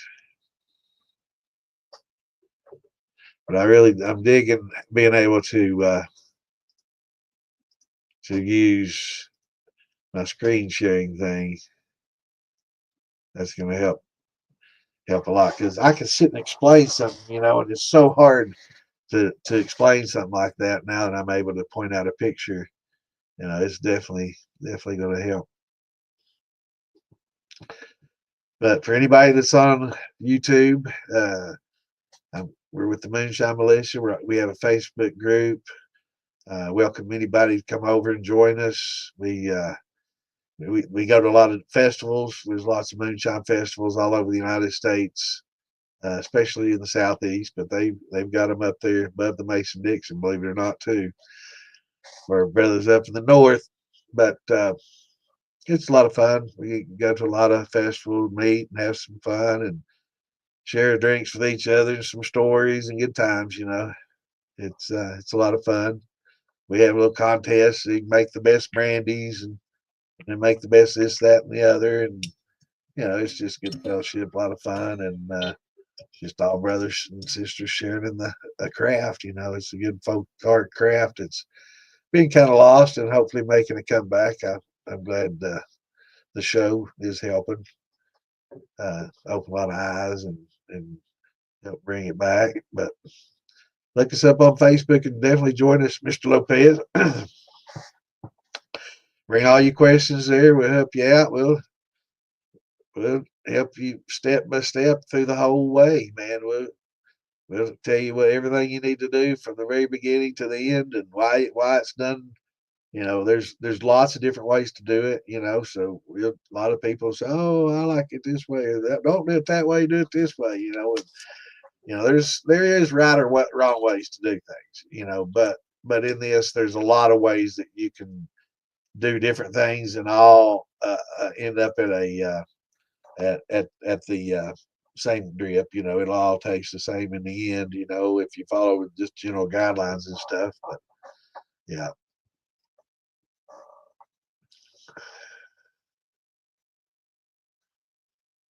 I'm trying to rewind and see how many pictures or how many questions I missed.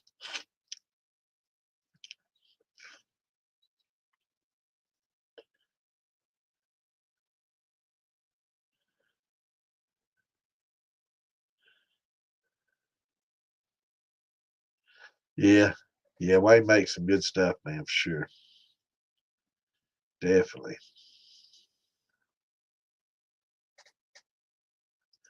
Yeah. Adam makes good stuff for sure. Sure does. Yeah, we got a lot of craftsmen, in our family. There's a lot of good craftsmen. That's why, when people ask who do I need to see, um,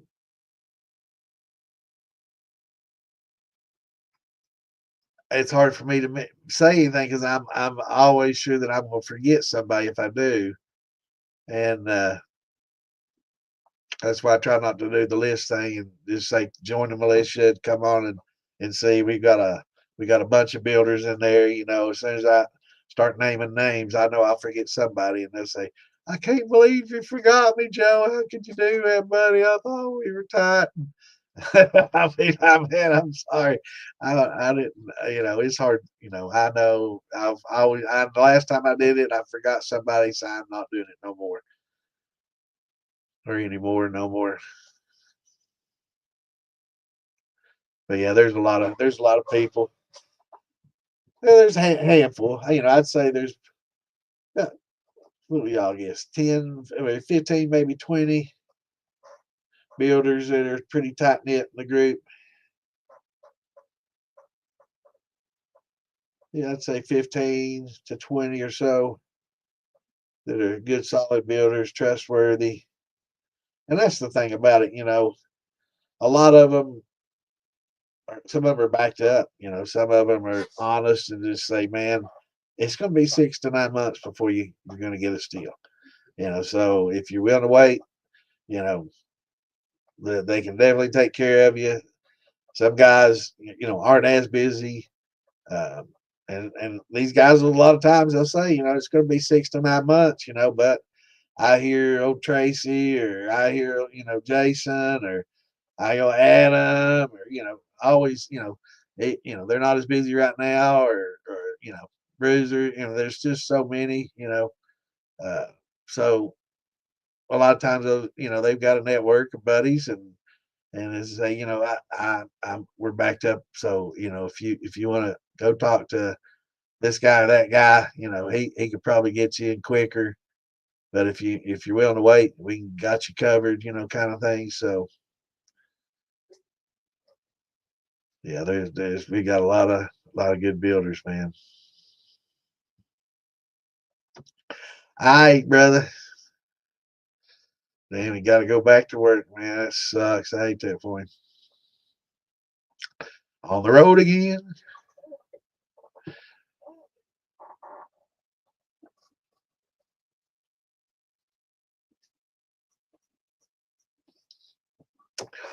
Yeah, I'm the same way, Tim.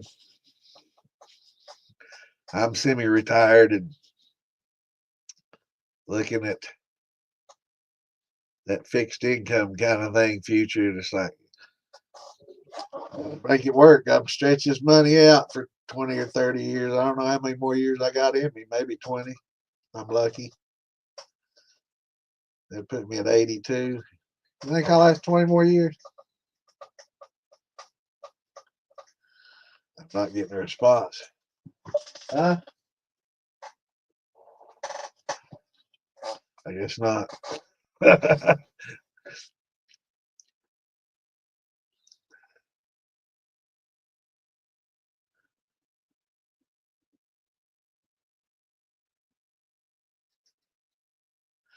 What are you talking about? Is that you talking about the air steel, Tim? Yeah, I would too. Richard, honestly, I'd like to have a big North Georgia Fat 40, the big portal and all that. Or what does what's Amanda call hers? Not Aphrodite, but it's something Greek. What's Amanda's called? I'm sure we all know. It's not Aphrodite. It's something. It should be called Aphrodite. That'd be cool. There's something else, Greek or Roman mythological name, but That's a pretty nice setup. That's pretty steel. What the hell is that thing called? Can't believe I can't think of it. And then Tracy Bumgarner, he makes some beautiful stuff too.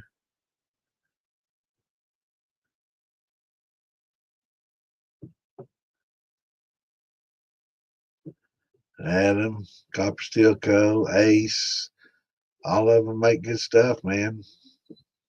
Plateau, 13 Steels, all of them make nice stuff. Nefertiti, something like that.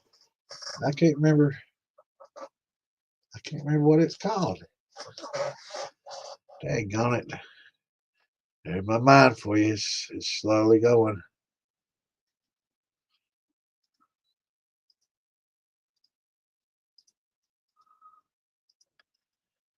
I'll post this in a few more places so they can watch it tomorrow and listen to it on the way to work. I look at the logistics on it. Most of the people that listen to the show, believe it or not, they listen to it the next day and I guess Sunday while they're out working or on their way to work or church. So it looks like we get a lot more people listening to it after it's recorded and out there than listen to it live, interestingly enough. But so I'll try to post these links so they get a chance to link to it, watch it later this week. That's pretty cool. It's a little bit of tidbit of information in each show that you can pick up and learn a little something and come back to and bring another question next week, and heck, we'll walk you through it one show at a time. But hopefully out this spring I'm going to have a chance to sit down, and I've started on chapters. So I'm going to start, I guess, with picking out, like we've been talking tonight about steels and different steel parts, what each part's called, what it's called traditionally, what function it has, what each does, how they vary, and different steels, and talk about I'm going to try to keep it a beginner to intermediate level, and then as we get a little further, I might do a more advanced class.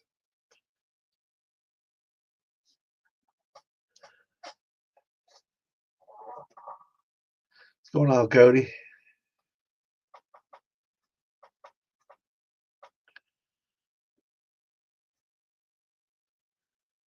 A 5-gallon pastel. All right.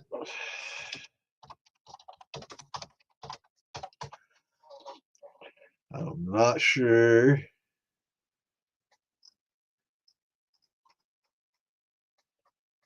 What you mean, 5-gallon? I guess I'm assuming it's steel, and this is a shape.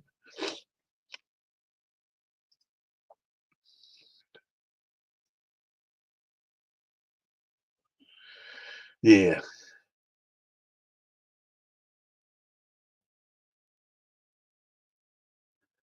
Athena. Thank you, Lisa.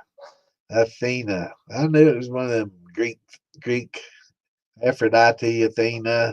Yeah. But yeah, that's what it's called. It's a very nice setup. Yeah, Richard, I do a lot of fruit wines and brandies. Yeah.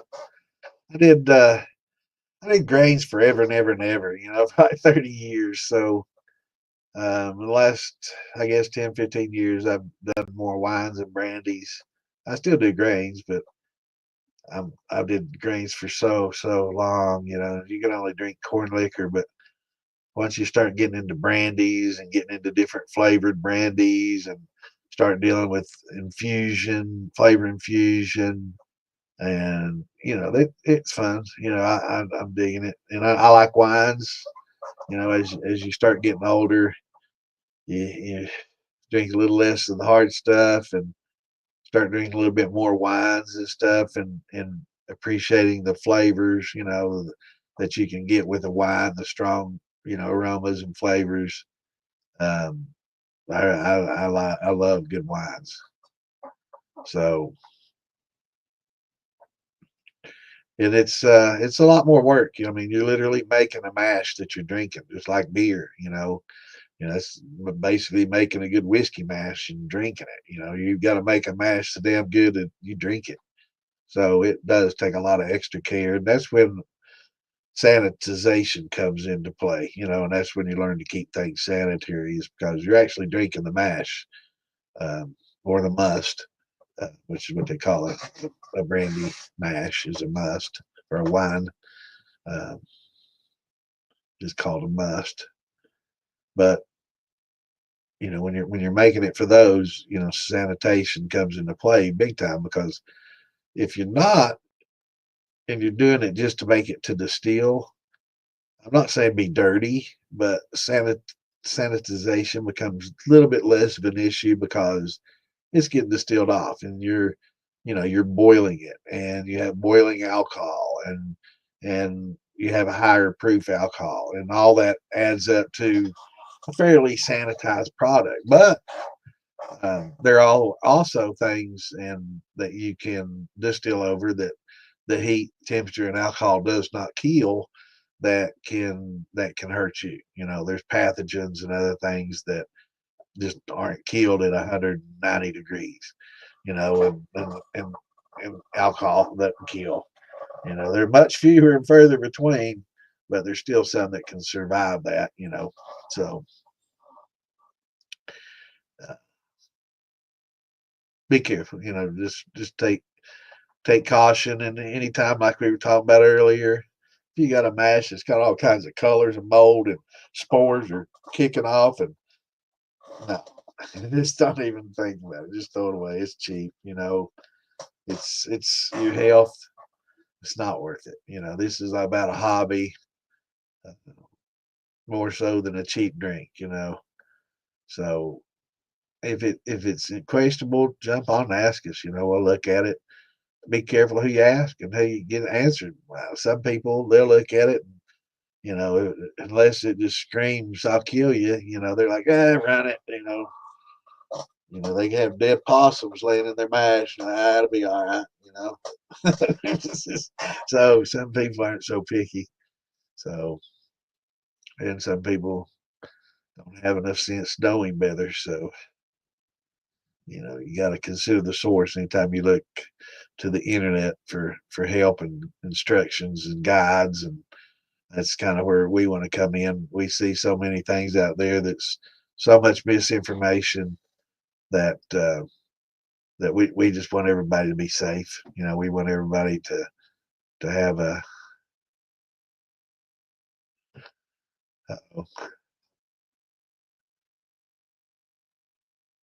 we want everybody to be safe and have an enjoyable hobby. I didn't scroll down, and I missed a lot. Um, it's a pot still cool. So going back to Cody's new. So have you made any wines yet for it? Have you mashed in any brandies or anything, or got a banana or rum and some cotton candy grape? That's awesome.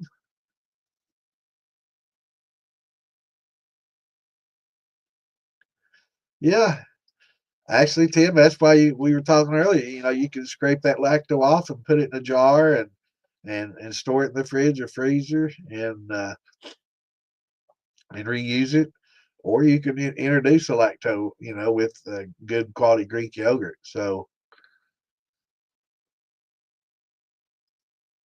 absolutely, it adds a lot of fruity notes and sweetness and esters to it, that it's it's just another organic acid. Um, like it's a lactic acid, lacto, um, and it will esterify. It's the conversion of acids into esters, and they create some pretty interesting flavors.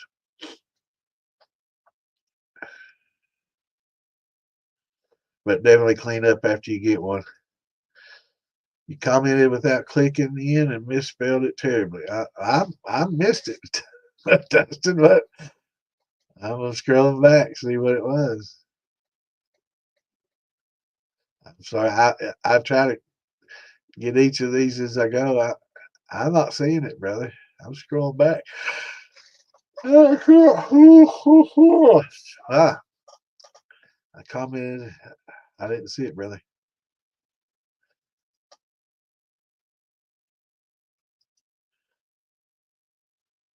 Banana rum or run and some cotton candy grape. That's definitely sounds good. A lot of times people just try. They don't make wine yet. They want to test out their new stills. They'll get a little box of wine or something like that, real cheap, and start with.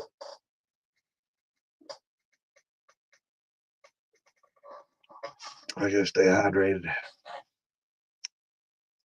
Wort, yeah, mush, mash, must, wart, wash. There's many names. Beer.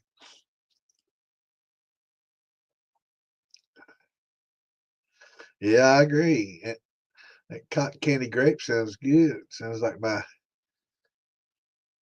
sweet heat that made an awesome grappa. I like grappa.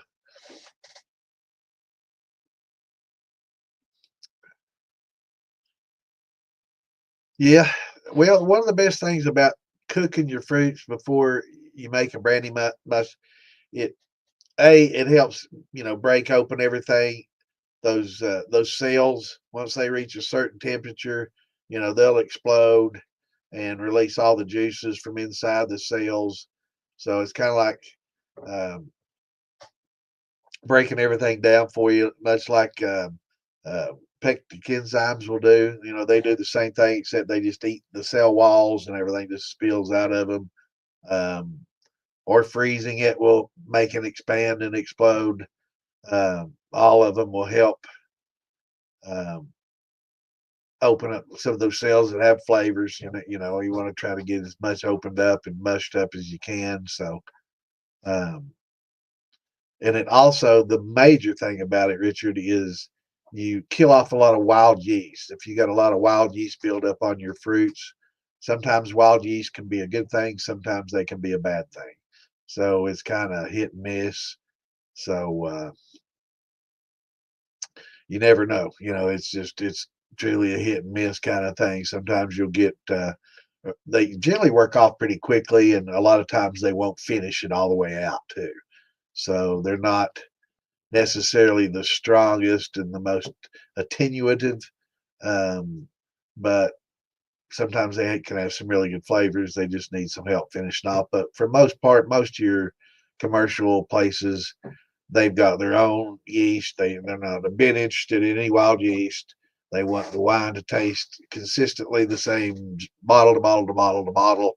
So they, for good reason, get rid of any wild yeast by heating it up like that to at least 160 for a little while and killing everything off, and then they follow up with them. And yeah, the cotton candy grape is definitely good. Uh, they make good. They make really good grappas. What's up, Kimbo? Take it easy, Tim. Thanks for stopping in, brother. Hit that notify button and that like button and follow us. That way you'll know when we come on, man. You can catch our episodes live, or you can tune in and catch it later on your way to work. What's going on, Monty? Good to see you back in here, brother.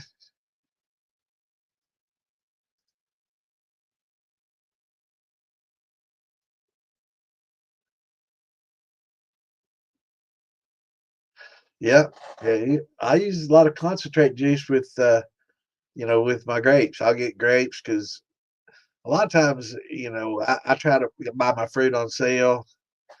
Um, So I'm having to spend a lot. So like grapes, unless I'm getting them, pretty cheap, I add concentrates to go with it a little bit to help it, stretch them out a little bit for sure. Yeah, there's a lot of Welch's wine recipes out there. If people just want to start out with Welch's juice, they got 100% real juice, no preservatives added. Real juice. Um, Add that with some concentrates and some yeast and get going. There's some pretty decent wines that have been made from, believe it or not, from Welch's grape juice.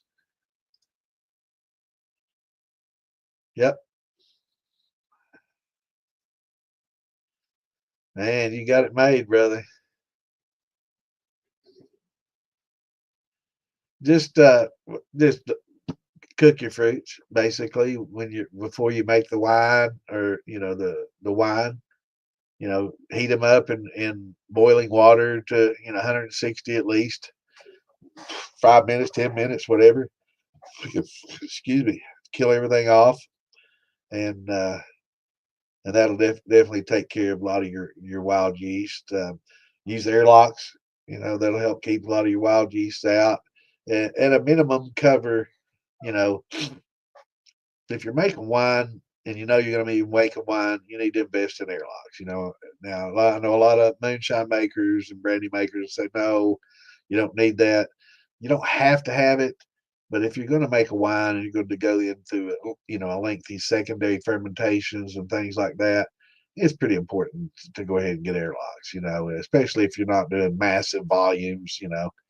Um, Even if you are though, you should take care to keep acetobacters, fruit flies, and a lot of other, wild yeast and other things from getting into that might change the quality of what you're making. But that would be the first thing to do, Monty. Just use airlocks and cook it. A lot of people will use Camden tablets, potassium metabisulfate, and they'll use those to kill everything off at the very beginning before they add their yeast. They'll let it sit a day or two and let that kill everything off, and then on day 3 they'll add their yeast. And that also gives your glucoamylase a chance to work too, and gives you an ability to get a pretty good starting gravity reading. So definitely a good idea to kind of be patient and follow the steps. And got a case of cheap wine I got from the widow who sold me the Vever.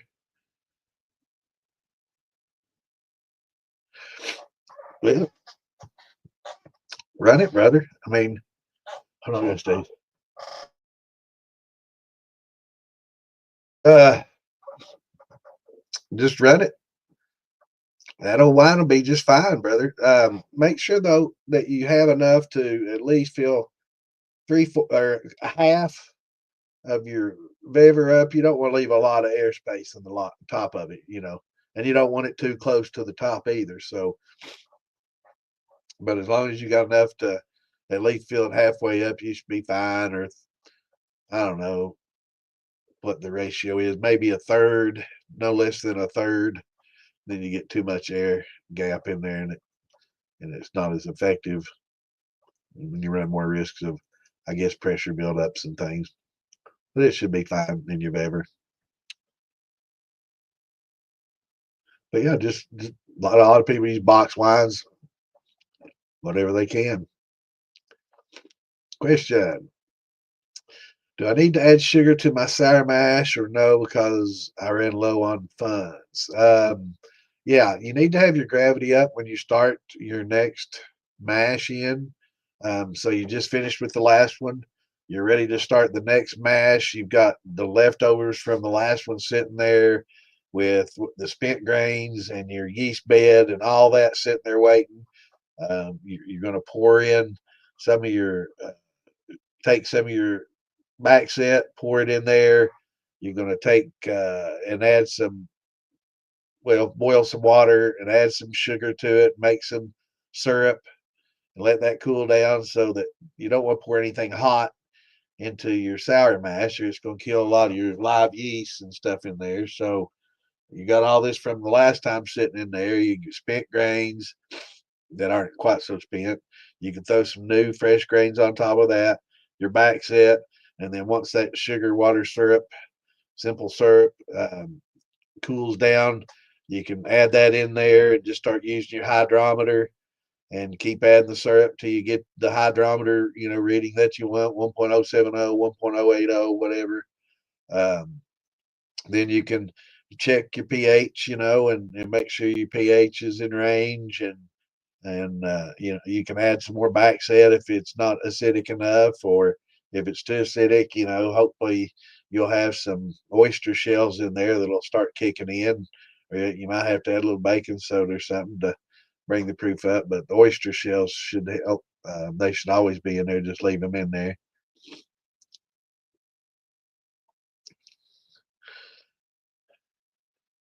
Yeah, I don't know how to do it.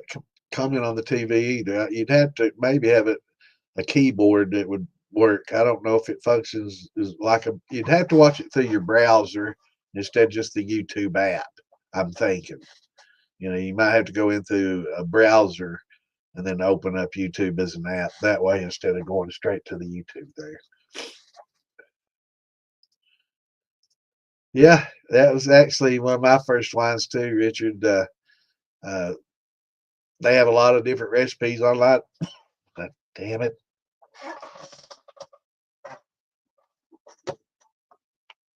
They got a lot of recipes online, and Welch's seemed to be a pretty popular one. And everybody seemed to talk about how good it was, given that it's made with Welch's, and everybody seemed to be wowing because they didn't have high expectations for it. It ended up being a pretty sophisticated wine and all this. So I thought, well, that sounds like it's appealing to a fairly wide audience of wine lovers. So I've done the Welch's route, and actually, some of the best grapes that I've used were these big green Welch's grapes. They make good grapes too, if you can get them. They're big table grapes, but they make good ones. Absolutely. You use it just like you would any other yeast, Monty. You can collect it in many ways. You can propagate it and grow it. You basically go into places and swab it. So you can swab it, get some of that wild yeast on a swab or however. Take that swab and feed it some sugar and some nutrients, yeast nutrients, and let it grow. There's some good videos out there. I think Alan Bishop has some really good videos out there on yeast propagation that I recommend for anybody wanting to learn to propagate yeast. Bam Bam's done a little bit of it. A lot of people go to a lot of these old distilleries, and you can kind of do a tour and have your little.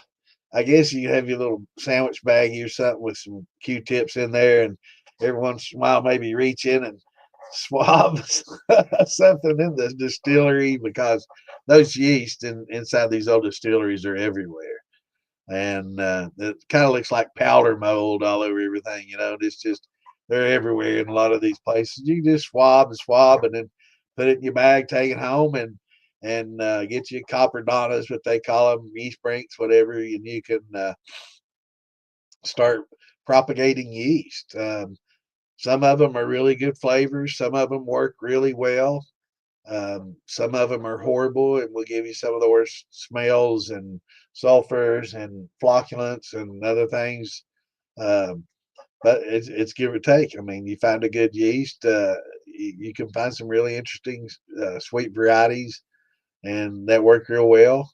Um, Once you find a good one, you can keep it alive. Like we were talking about with your lactobacillus, you can do the same with your yeast. You can keep it in a yeast block, like we were talking about in the wood. It'll absorb. That's a really good method of keeping them. Or you can keep it in a jar in your refrigerator. You can dry it out. You can pour all this liquid out, let it evaporate, and scrape up the powder, and that's going to be basically a yeast, and you can save it that way. There's a lot of different ways that you can do it. Um, but I think probably keeping it alive in the liquid, keeping it nourished and propagating would probably be one of the best ways to do it.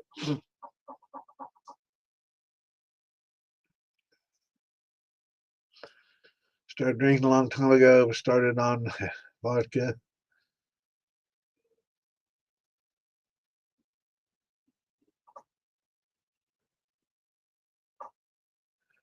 Anybody has an idea that I can make it with vodkas? Generally, a vodka is you take your proof up to 190. A lot of people can't attain that on their columns.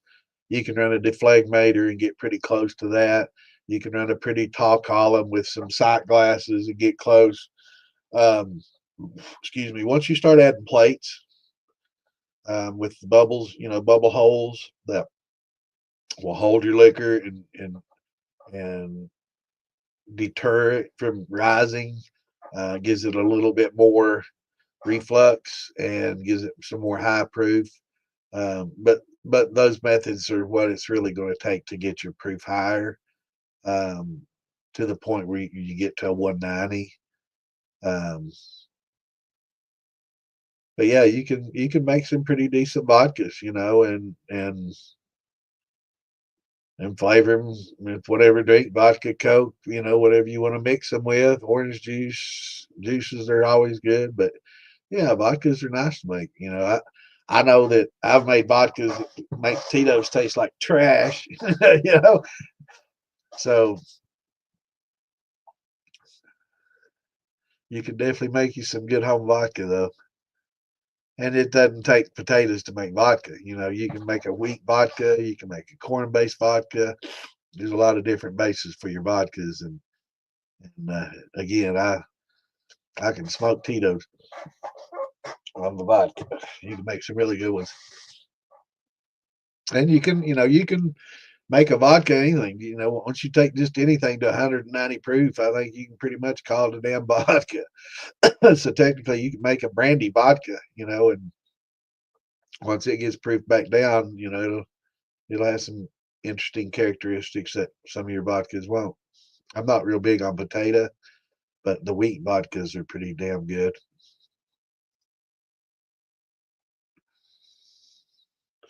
Yep. Yeah. Who was it commenting on having all these Monty, mulberries, blueberries, blackberries, lots of fruit trees? Anybody in here that's young and has some land or family land or something like that that's going to be in the family, or property that's been in the family or things, go out and plant all the fruits and trees. So by the time you start getting older, man, you'll be able to just spend some time out there picking them and making you some wine and shine out of it. Man, I wish I would have done that. Get to my age and it's like, man, it take 10 years for these damn trees to grow. I don't know. I'm 10 years and I'll be able to do a whole lot. But if you're young, man, definitely.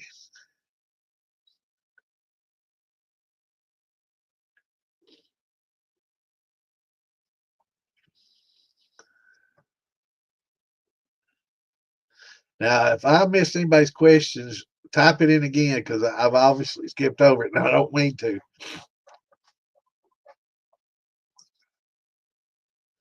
Yeah, it does me too, Richard. I've got a little bit of blueberry in there I need to run. I got 15 gallons of blueberry I've got to run. And then after that, I've got some grains I got to start doing, some corns and some grains. I also have to do a watermelon. I've been thinking about a watermelon. I got to get some watermelon done and aging for that watermelon contest we're going to have. Yeah, I'm single, baby. Ain't I am. Huh? Good. David's trying to get me in trouble. She hear me say that, she'd be like, who's he talking to? Oh my God, I can't believe it. ain't trying to get me in trouble. I thought you was packing or something. You need to be packing. So you go in tomorrow, bro?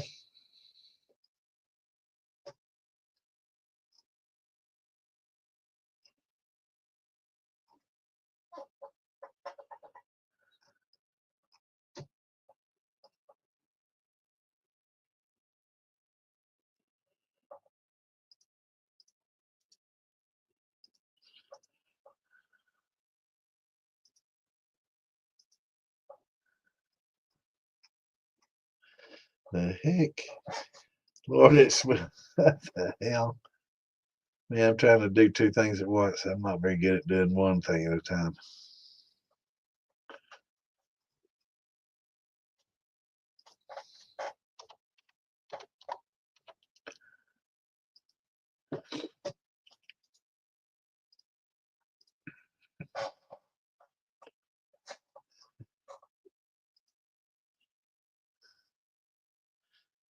Knoxville at 7. Oh hell!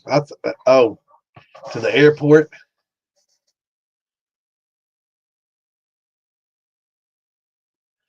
I didn't see. See, you all see people coming in. It doesn't show me that notification. No way I'm. Yeah, it doesn't tell me when people are coming in. Facebook, I know it gives you a notification that somebody just logged in. Hope Alma's doing okay.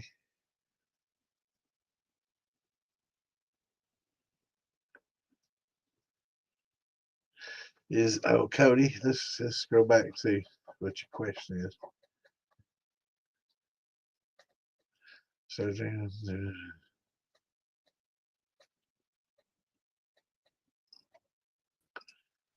What's going on, sweet tits? what's up? What's going on, man? Doing all right? Yeah, I guess I can increase the size now that I got somebody else on here. Look at that face, y'all, man. God, I can't get over that. Look at that. It's pretty. It's pretty, isn't it? What? I'm surprised your kids went to the movies with you. Do they act like you're some stranger? It's not My daughter doesn't like it. I told her I was going to keep it short, and she's, no, you're not. Throw it back. It's an imposter. That's not my daddy.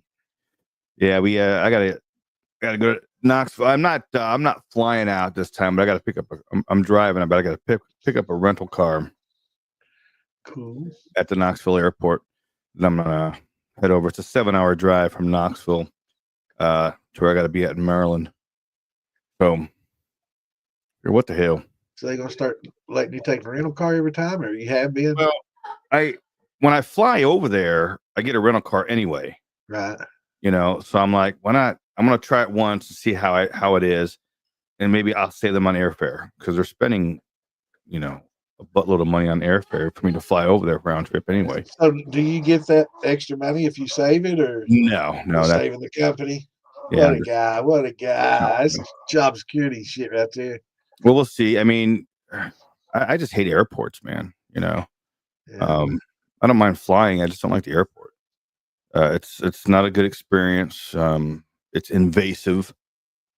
There's too many damn people to be stuffed in a damn big tin can, like a sardine in a fucking sky. I feel like I'm on one of them Japanese subways or something. Yeah. Waiting for somebody to pop open a jar of fucking some poisonous gas. Yeah. You never know. Fuck. Damn it, man. Yeah. I forgot that I had to do another load of laundry. So I'm like, well, fuck. I packed up what I could. Now I gotta wait. Man, you look 10 years younger. I look 10 years better too, don't I? I don't know about that. That beard's pretty epic, man. You'll never be able to catch up with me now. Oh, I will. It only took me a year to catch up to where I was at, man. I know. Look, you're gonna be a year and a half. Next thing you know, this thing's gonna be dragging the floor, man. I'll be Gandalfing out. Gandalf the Grey, you'll be over there. The thing is, though, you're getting older, your shit keeps falling out. So it does, man. It's crazy.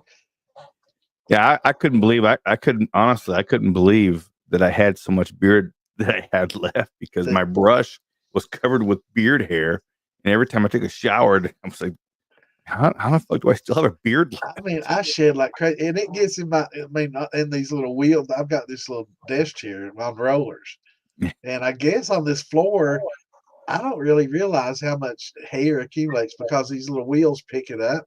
Yeah. And it's like, and it's inside the little spindles on the wheels. And it's like I can't really roll anymore, man. And I have to pull out all the damn hairs, just like get the needle nose in there, dig all the freaking hairs out so I can roll with my chair, man. It's crazy. But yeah, I shed like a dog, man. Yeah, it's nuts. But you know, I know that they got big plans this next couple of weeks. We got a lot of shit to do up in Maryland, so hopefully after this this trip,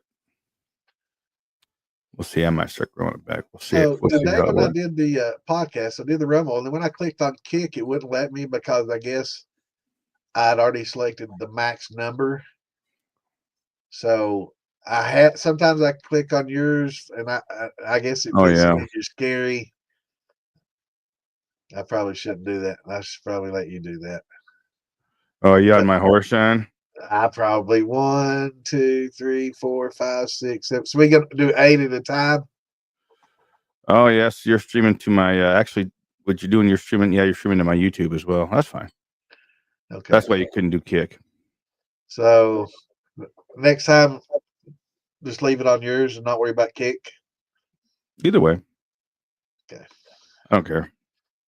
I don't care. You can put it on yours from after it's done, can't you? Just move it Yeah, over there. I can always upload them too.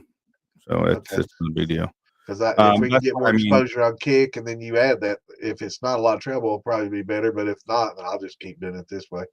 Yeah, I'd yeah, do it. I'll do it the other way because I want to see if I can do Kick. Because Yeah, do it on Kick, so that way we can try and see if we can get some followers on Kick. yeah, well, I wanted to see if because Rumble always had Kick and Rumble always had trouble running, and now I've got Rumble figured out, and so hopefully Do we Kick. can get the Kick going too, man. Yeah. I don't know why it was difficult. I knew what I needed to do, but it's like it didn't look the same as when you showed me your desktop and went through it all. What I saw, like, it was different. I'm like, what the fuck? I didn't see this before. This is nothing like what he fucking showed me. And it's like, man, Hey, but Jason, yeah, got but a we're fire rumbling, meeting. man. We're rumbling. Yeah. And we're Richard Henderson twitching. had a question, but he saw my face and he's like, I forgot my question. I know, man. They see that beard is. Telling you, man.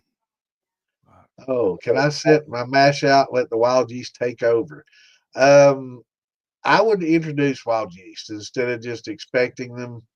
Um, I would try to collect wild yeast from specific fruits and areas instead of just depending on, because if you've got like a regular area in your house that you mash in a lot and you use the same yeast for a long time, believe it or not, that yeast is on every surface in that fucking Mm. mash room.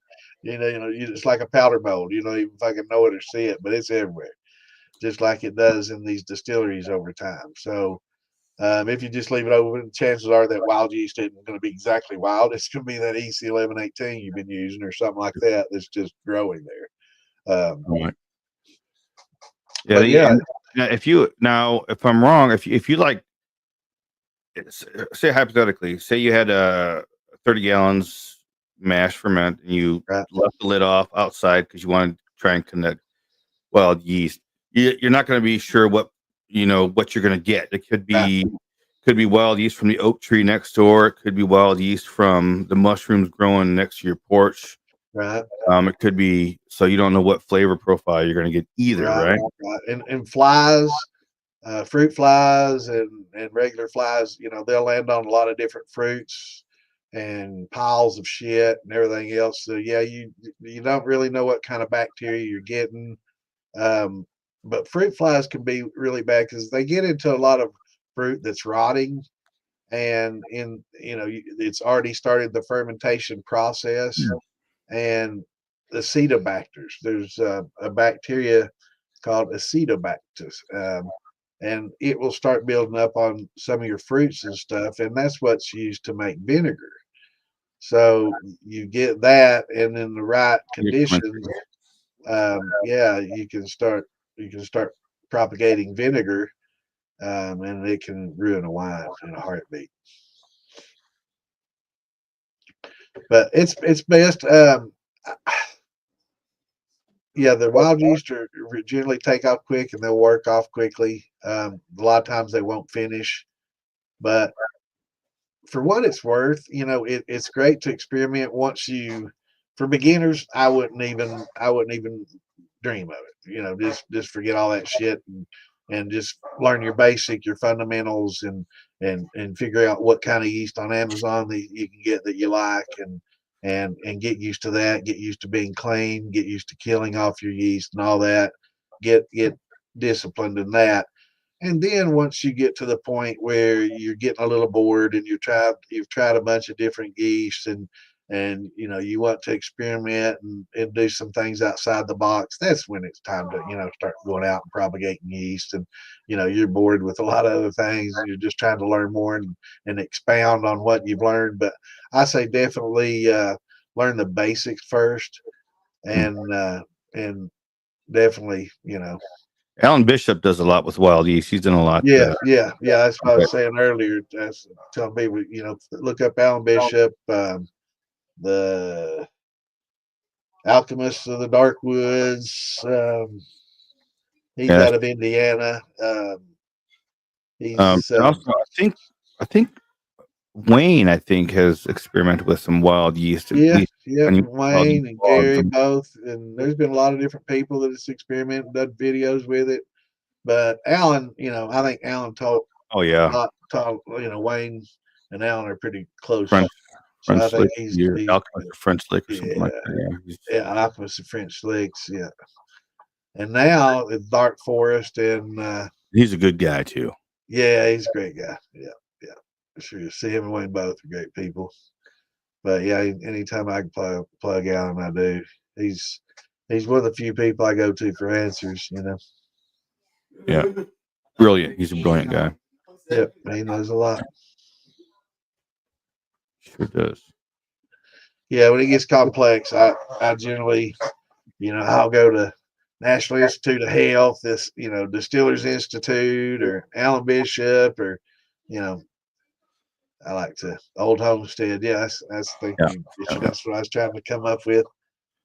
But and he's just bottling some. I saw him post earlier today or yesterday. He's got some I saw that new stuff they're bottling up for the tasting. I guess they're gonna have a soft opening or something. So that'll be interesting. That'd be a good. I'd like to go up there. That's a pretty good little drive, but that's probably halfway to the farm stand. Yeah, to the farm stand, man. I'm thinking might as well just go there. And a couple hours past that, we'll be there, man. We might have to work that out. What did Richard say here? Yes, think about 50-50 heirloom corn and sweet potato whiskey. I think it'd be good, especially if you smoke it. That's what I want to try some sweet potatoes. I know sweet potatoes. I hear a lot of people talk about that. They cut them up, smoke them. Yep. Before they cook them. Low heat. Yeah, I'm gonna try that this year. And use amylase with them like you would anything else to convert the starches. Yeah. A lot of people don't understand. Starches just don't apply to corn and grains. It applies to potatoes. I've talked to a lot of people that they were just using the potatoes alone and ferment with just the potatoes, and they weren't using enzymes and stuff. And it's like, wow, let's start adding enzymes. They're like, wow, I can't believe how much more I got. And I'm like, yeah. You got to use that high temp, and if you want to use some grains, malted grains for your beta, you can, or you could just use some glucoamylase along with your alpha and go that route. Yeah, Fred, he's a great guy for sure. Very knowledgeable. He has a knowledge of a lot of distillates from all over the world. I've always been focused on more on just the grains and brandies and stuff that's done locally and stuff like that. But Alan, man, he can tell you about, the shit they do in Zimbabwe and Rhodesia, all the different methods and stuff. He's learned a lot and they do a lot of distillates all over, all over the world, and all the.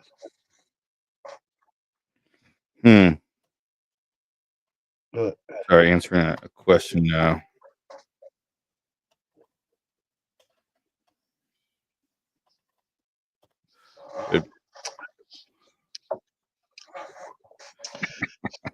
Brewing, yeah, we've done sweet potatoes a bit. It's a good cheap starch, and they're good. They make a good liquor. And you can mix them with regular potatoes too, and they make a good combo. I just don't like the regular spuds as much. The sweet potatoes definitely.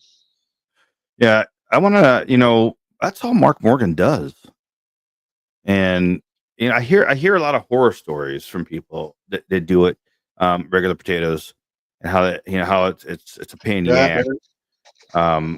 But that's all Mark Morgan does. So I'm happy to just give it a try one time just to see. I'm amazed that him and Roger both. The first thing they ever did was potatoes. That's very rare. Most people start with like a sugar shine or a box of wine or sugar and cornmeal, or something like that. But to start with potatoes, that's different. Both of them started with potatoes. That's pretty unique. Excuse me, man. Hopefully I feel better next week. Stop ripping into the microphone. Yeah, they've got. Can you hear it? Actually, can you hear it? Yeah, a little bit. Because that microphone's like 2 feet away. It's in my camera. I don't use the little boom on this damn thing. Two of them, they gone out on me. Both of them broke. Junk. I'm telling you, man. So I'll tell you, the little microphone on my camera, it's good and it's not connected. So the headset's good. So I can hear you really good. But the Amazon, I can hear you so good. I can hear you when you burp. Yeah, that's pretty systematic. It's a good little Logitech camera. It's old as shit though. It's like 720p. That's how old it is. I think it came out in Windows 98. Emily's works on rice. Well, converting starch. Yeah, you gotta work on rice. Any starches. You gotta work on any of your starches. You gotta use anyways. Just the same on rice as anything else. Or you can use that yellow label angel yeast, like I want to try some this year, and use that instead. I've heard without ups and downs on that. I'm going to try it. Just to try. Well, I tell you what, I will. I'm gonna buy some. I'm gonna buy a pound of it. I'm probably just gonna use it for one batch, and then I'll give you the rest. That way you can try it. Well, I've got a brick. It was on sale on Amazon for $25. You already got it. So why don't we do the opposite then? Why don't you use it and then give me some to try? I might like it, but I'm gonna do it on rice and I'm gonna do it on corn. Just gonna do corn. I'm gonna grind it, and I'm not gonna use any amylase at all. I'm just gonna throw that in at the right temp and just let it go. Because I know when I add 2.5 to 3 pounds per gallon of water, what my starting gravity should be. Right, if I get a good conversion. When you add this stuff, you don't use iodine to see if I got a conversion or not, because you're not gelatinizing anything. So you don't get an SG reading. So you just have to go on amounts. I know that when I do 2.5 pounds per gallon, 2.5 pounds per gallon, that I'm generally going to get the 1060, 1070. So, I know when I add that and throw in the yellow label that I'm basically going to get that conversion, and hopefully it work off and give me the equivalent. And I will just have to see. What's the so now you're cooking your for corn. So you're cooking your corn. Don't cook it at all. Nope. You don't cook it at all? No. Does all basically a cold match, or are you getting it to any kind of temperature? According to what it says, I mean, you can get it up to temp to kill the yeast off if you want. Jason Acosta here says he used it on corn before. That's what I want to see. Do you have to cook the corn at all? No, you don't gelatinize the corn. Nothing? It will do all your conversions and everything for you. just like the rice. I So don't now know. I'm wondering what the flavor profile is on that, and if it works so good, how come some of these other motherfuckers aren't adding that shit to their yeast? Well, I've It's a talked to some bacteria people in it, that didn't really right? care for the flavor. Yeah, But it's a different fungus. oh, it's a You know, fungus. It's a fungus yeah, that they add to their. yeah. Or It's a now, is different it a fungus, or is it a fungus that they add to the yeast? yeast is a fungus. Oh yeah, never mind. But it's like a goby. I think they call it a goby or Yeah. something like that. And it's different. It actually does the conversions and all that for Wow. you. So yeah. So it's going to be interesting. I'm going to experiment with it and let you know. But yeah, Jason, out there, no cooking involved. Put water at 90 degrees, pitch your yeast, and it'll do it. It'll take every bit of those long chains, break them all the way down into mono and disaccharides, and get everything. I'm sure it takes a little bit longer, but I've heard some people uh, have mixed results and they don't like the flavor of it. Some probably might not have waited long enough and got good conversions. Maybe some of the grains they started with didn't give a good conversion. Yeah. I don't know, but I am going to try with corn, and then I'm going to try some corn and wheat, and oats, of course. I'll have oats and all of it, but and There, Frank. all right, Frankie, take it easy, brother. Huh. I'm curious. Well, you can listen to us on the TV and comment on your PC. So there's no way to measure. Right. So there's no. Because thing is, as it converts it completely converts it. So it converts it from a long chain into a disaccharide. And the thing about So you don't need to add measuring, sugar. You don't need to add nothing. You just a complete grain mash. yeah, You add this shit in here. yeah, but you want to make sure that you start out with a sufficient amount of grain. So you're going to want to make sure you have 2.5 to 3 pounds per to gallon. get a good heavy, so you get a good conversion, out of it in the long You run. want 2.5 to 3 pounds per gallon. Right. That's the standard. Corn. Some people say 2 pounds per gallon, and with a little sugar to bump it up and all this. But if you do 2.5 to 3, a lot of times 2.5 is good to where you don't when you have to stir it and work with it. But with this, you don't have to worry about all that stirring and gelatinization and scorching and all that because you're not cooking. So Just I guess you can just soak it overnight in your water.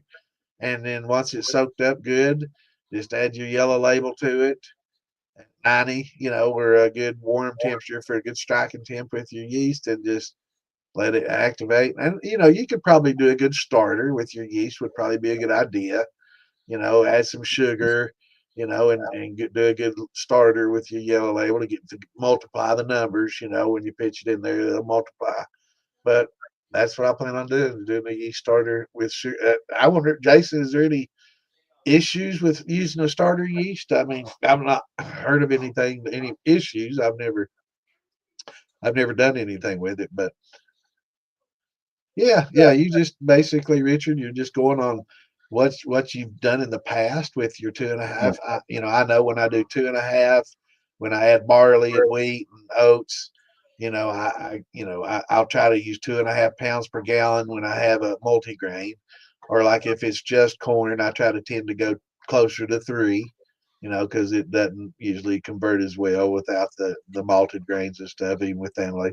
But so I'll probably go 3 pounds per gallon and just do a starter and just pitch it in there and let her go. But like you were saying, it's hard to tell when it's done because you don't get that initial gravity reading of all sugars because there's no way that just putting the yeast in there is going to break down all those sugars out of the corn and immediately show them to you in the gravity. So you're still going to have starches that aren't converted, and it just does it over time.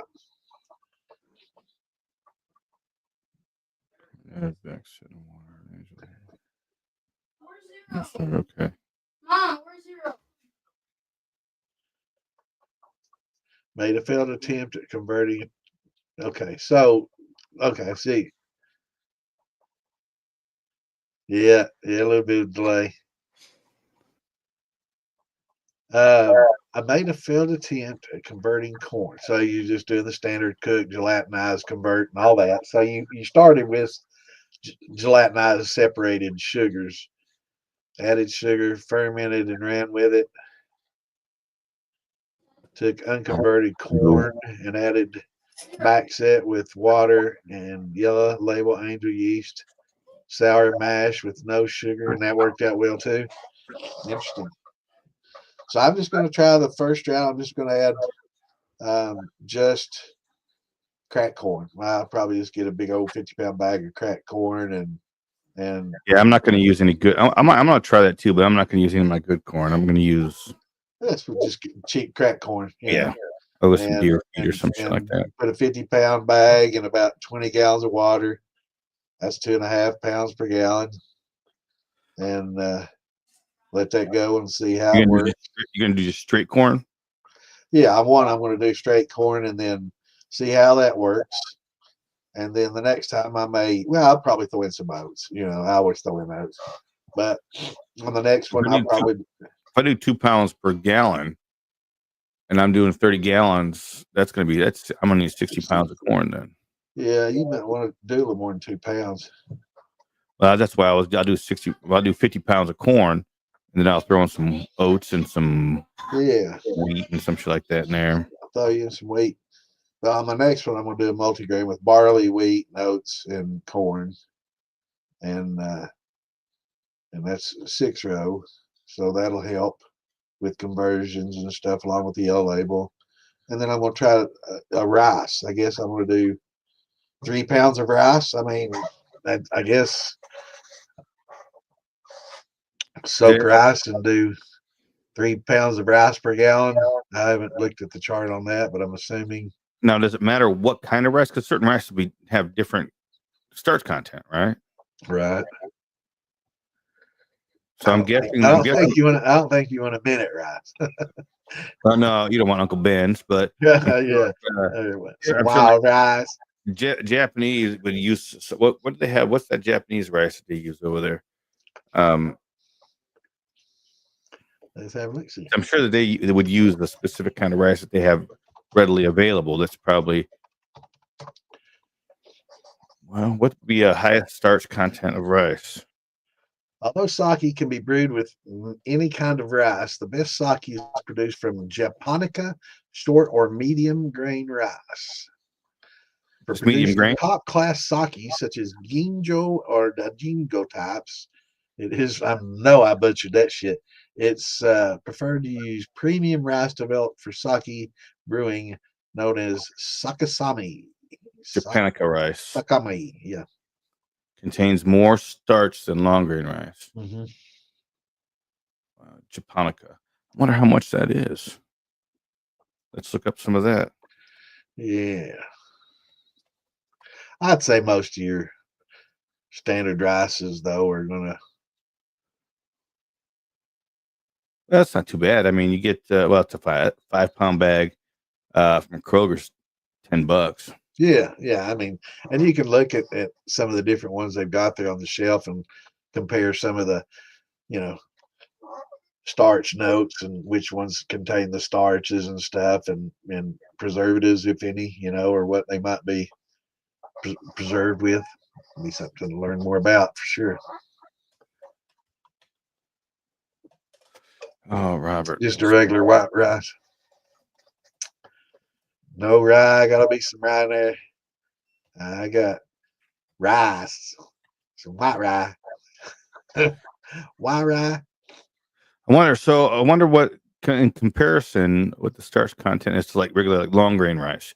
Because long grain rice is, obviously it's really hugely readily available. Yeah, Sakasabi, happy ending. That's probably something that Phil pays extra for at the male massage parlor. Jasmine rice, that sounds floral. Moths, man. I'm the Mothman. There's Mothman prophecies. The old moth.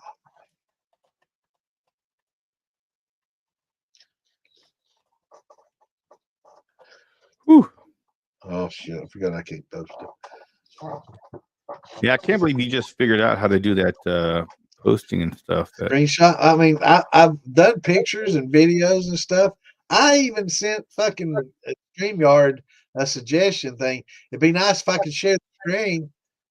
And I never was that always there.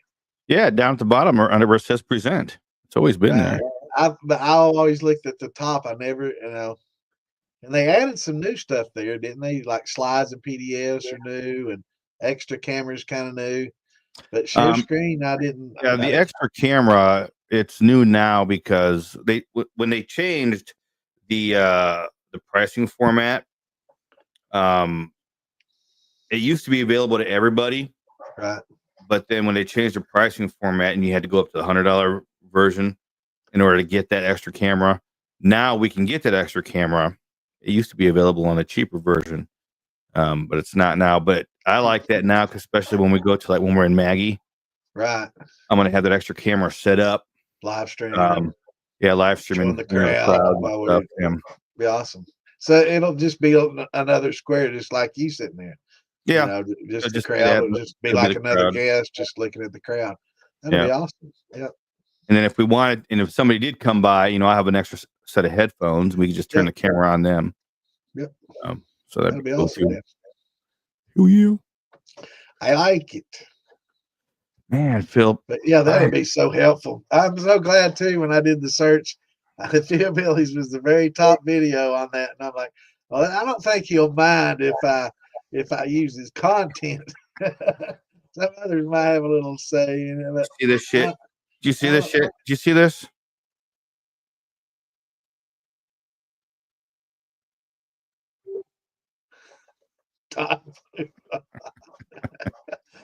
He looked at me and was like, I can't even take you serious anymore. I guess he's here to enforce his copyright material that I shared. Hope you don't mind, man. You may not have seen it, so. Oh yeah, I didn't do nothing. I shared one of your videos, man. I hope you don't mind. This is one of your instructional videos on how to pick boogers and roll them up so they flick further. It was a very educational video, man. I liked it. I didn't know the flat ones would fly further than the round ones, though, man. That's good to know. No, I just happened to find out how to do the share screen, and somebody was asking about lacto, and I was sharing pictures of lacto, and I said, let me share a video here. Let me see if there's a video on it. Sure enough, right at the very top of my search, man, my Google search on lacto in mash is Phil Billy Moonshine right there on top, bro. Yeah, we representing up in here. Mr. Don Poop a lot. It's a very big compliment. Don't take it the wrong way. Yeah. Phil, I love that guy. I'm telling you. Phil, I'll grow my beard back just for you, baby. Yeah. This little girl wants it back. So I don't know you anymore. And my daughter. Yeah. Oh, we had a good time at the movie theater though. At that Minecraft, we saw it in 3D, so it was kind of. Was it good? Yeah. It was. My daughter loves that. Interesting. We played that for years and years. Definitely a movie. It's definitely a movie made for kids, though. It's. I mean, it's geared toward kids. So. She'll like it. She's a 20-year-old kid. Yeah. Yeah. That was fun. She still likes playing, so yeah. I'll milk all this medicine for all I can. It's my new shot glass, man. Ew, that tastes horrible with cherry coke. Was that nasty? Yeah, Robitussin cherry coke is not good. Yuck. That was fucking yuck. Why'd you drink it? Well, hopefully I got to get that medicine in me. Man, let me see. Yeah, Phil Billy's all over the internet, man. That's why we had to get on Kick and Twitch and Rumble. What we've covered the spectrum. I think we're on Instagram too, aren't we? Oh, so he said I look like his old man. That's cool. Wait, now hold on. Did you have a good relationship with your old man? Because if you had a bad relationship with your old man, we'll see.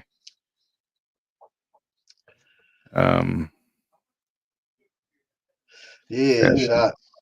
I definitely think another shot of this heat should be good. Yeah, NyQuil. That's actually it's Robitussin. Robitussin DM or something. Taking a tuss. Yeah, I'm definitely gonna. Dexter on my fourth fan, man. Cool, Phil. And thank you. Then I'm definitely gonna get some of that. I'm gonna try some of that corn and get some of that angel. Check it out. Is he calling you daddy? Is that what it is now? Phil calls you daddy. He's calling me daddy. You calling me daddy? We're all supposed to do that in private, Phil. Sciatica. Man, and I got another buddy of mine that's got that. He reminds me of him. You're both about the same height and size. And he's got, do you have one of those gel seat pads? He's about 6'4" and about, I don't know, 350. He's a big boy. But he's got the sciatica along his back of his leg. Isn't that what yours is? But he got one of them gel seat pads. And it's helping him a lot. Yeah. Mm. But I guess it has to do with pinched nerves and shit. Yeah. I know, I get it too. Man, wait till you get older and your ass starts disappearing and you're sitting right on your fucking coccyx and pinching them same sciatic nerve, man. You think it's bad now? Wait till you get older. You'll be getting your gel fucking seat pad. I guarantee. You can get ass implants. You know that, right? Yeah, or you can get those little fat pants or chick pants. But this Cush Zone, that there is the shit, man. That's the best little pad to sit on. Oh, hell. These motherfuckers. Oh, I guess y'all can still hear me. Yeah. I don't need that for a microphone anymore, but I can't hear y'all until I plug it back in. Shots, damn it. I ain't doing it. I don't have anything to shoot. Fuck. Here, his coccyx is throbbing. I don't know why. He's throbbing. Yeah. Can't find the hole down there. Where's that? Bill's coccyx is throbbing.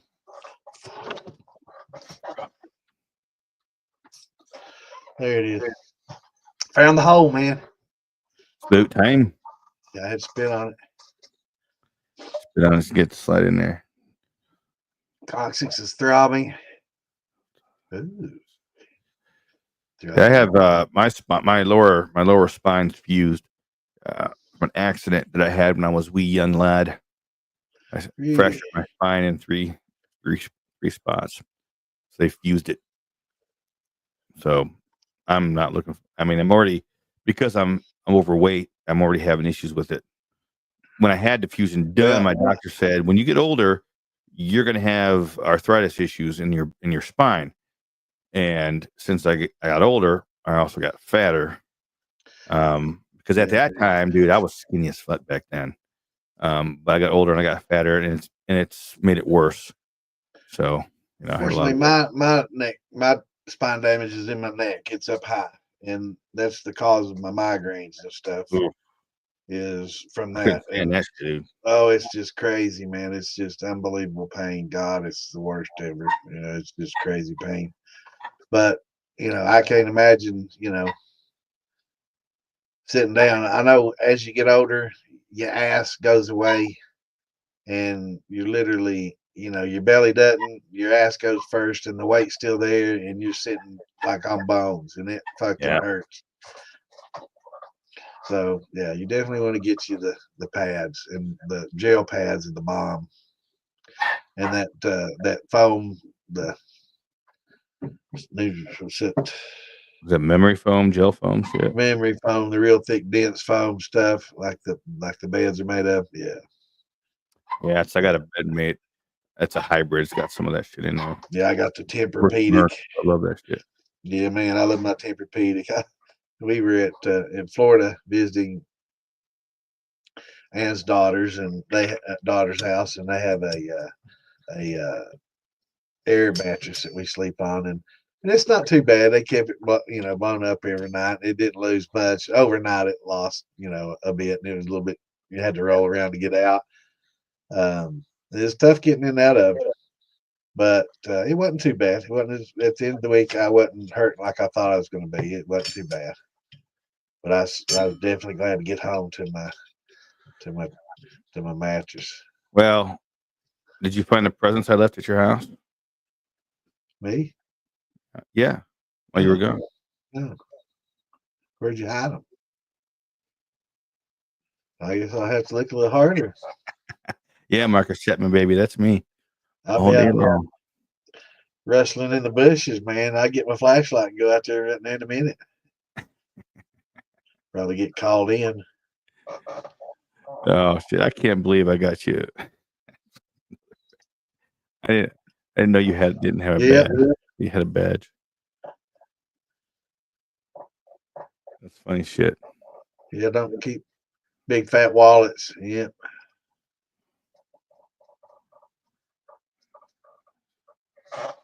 Yeah. I know, brother. He does, doesn't he? It'll be back eventually. When I first saw him, man, it's like I didn't even notice it gone. I just saw him with a beard, it's just still there. I wasn't looking, thinking, my mind, didn't even notice it. And then somebody said something, I'm like, oh my God. Like, man, somebody must have paid him $5. $5 make you holla, baby. Yeah, man. Telling you. Yeah. I'm hoping that babyface thing. Telling you. I've been called worse, Marcus. I've been called worse. I'm hoping, the next time I come home, I'll be gone for just a little over 2 weeks, not a full 2.5 weeks, just 2 weeks and like 2 days. But then when I come back, I'll be here. Normally I come home for a week and I go back. But I think this next time I'll be back for almost 2 weeks before I go back. That's good. So I'm definitely gonna. Now, I'm hoping that it doesn't that we get some relief from these damn fucking tornado storms. Yeah. So I can go out back and light some fires and run some liquor. Because I still got festivals, man. I still got 60 gallons of shit that I gotta run, dude. Festival season coming up too, man. Yeah. Yeah, I said the same thing, Mark. 10 years exactly. 10 years, and I don't feel 10 years. Definitely looking. Wish I could feel it.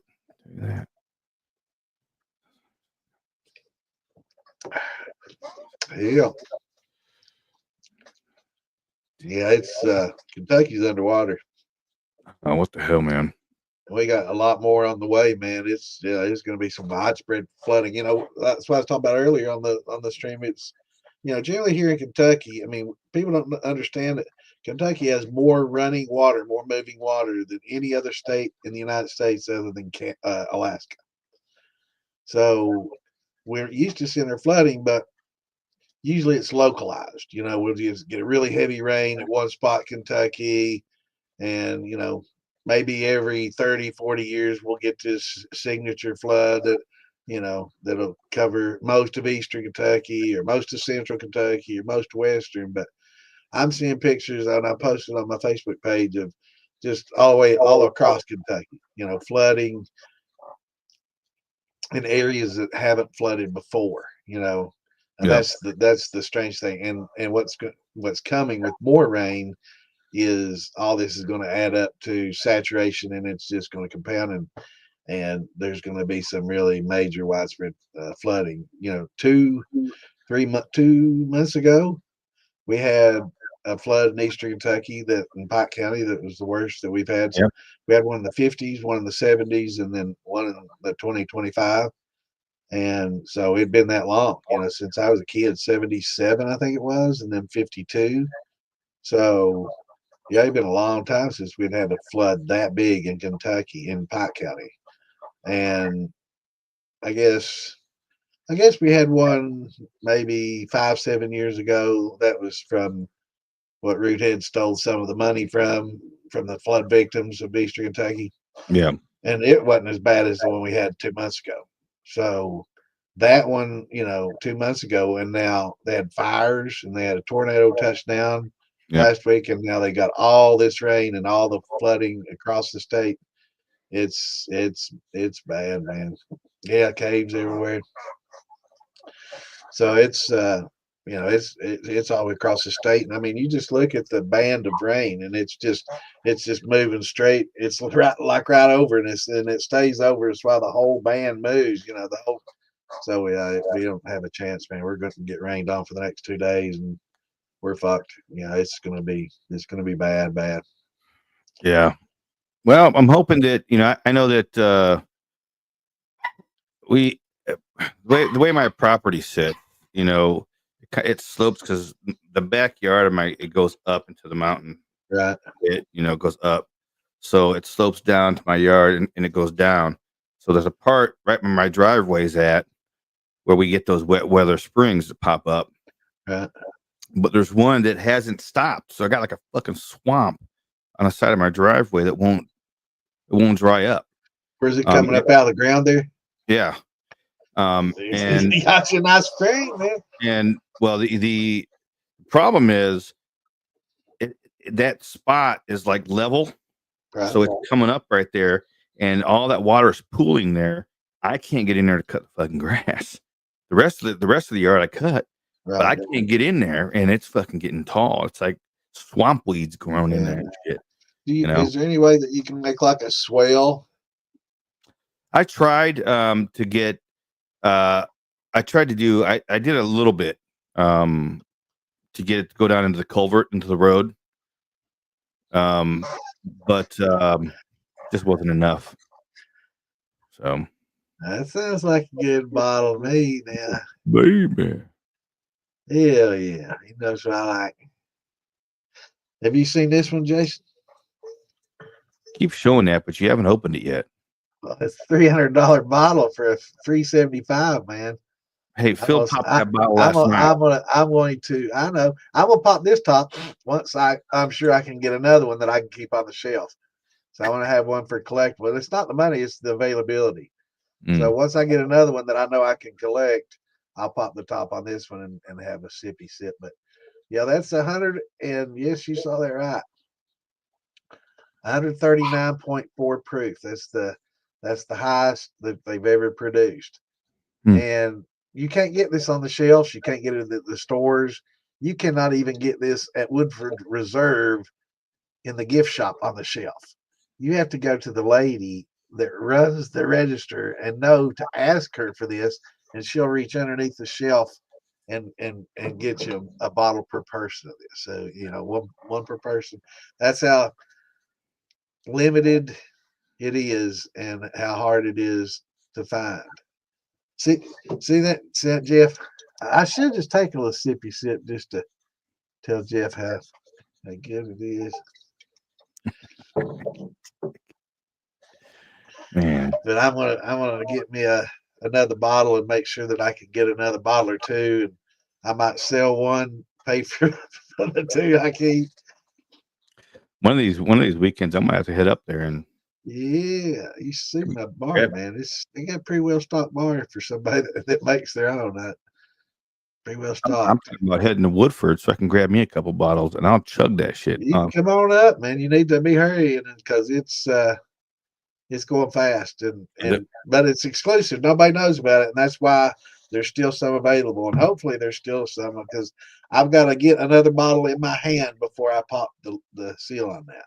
Once I have it and I know I can get it, and I put it on the shelf, and I'll pop the top off that one and try it. But it's supposed to be Really, really good. Did you see this shit that Phil's going to be live with um Sean and Big Easy and them on their show Still Talking podcast? They invited Phil Billy to Still Talking? Yeah, did you see that shit? No. Phil's hanging out with the big dogs now. Shit, he's in multiple cliques now. Phil's moving up. Shit. I don't know. Is that considered up? Yeah, no, he's moving. It might not be up, but he's moving. We're up, I wouldn't necessarily say. Maybe I need to bring him on my show first. Telling you. They do now what? Have more? They better.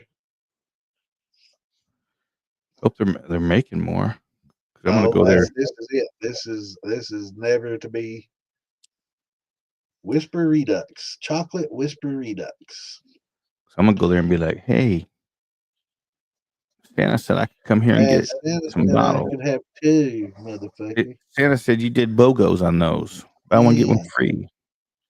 Limited release, handcrafted, small batch. Oh, you know what today is, don't you? Is it today? Is that McCall made this? That might be an old relative. Huh. I did not realize that. McCall. My family was McCalls that moved over from Ireland. They were McCalls. They changed their name when they moved over because they were ashamed to be poor Irishmen. You know what today is? Today is First Contact Day. First contact with? Yeah.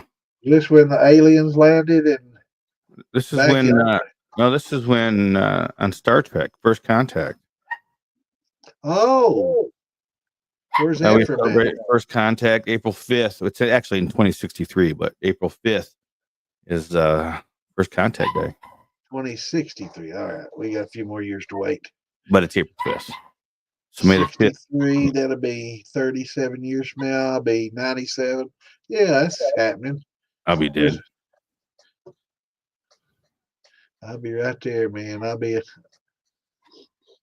with Zephyr Cochran, man. We'll be both. I'll probably, me and Elon will probably educate Zephyr Cochran into doing that. So that's going to happen, man. Making that liquor. Yeah. I'll make the fuel. Yeah. I just saw that pop up here. Is Woodford in Bardstown? It's in Woodford County. It's actually just north of Versailles.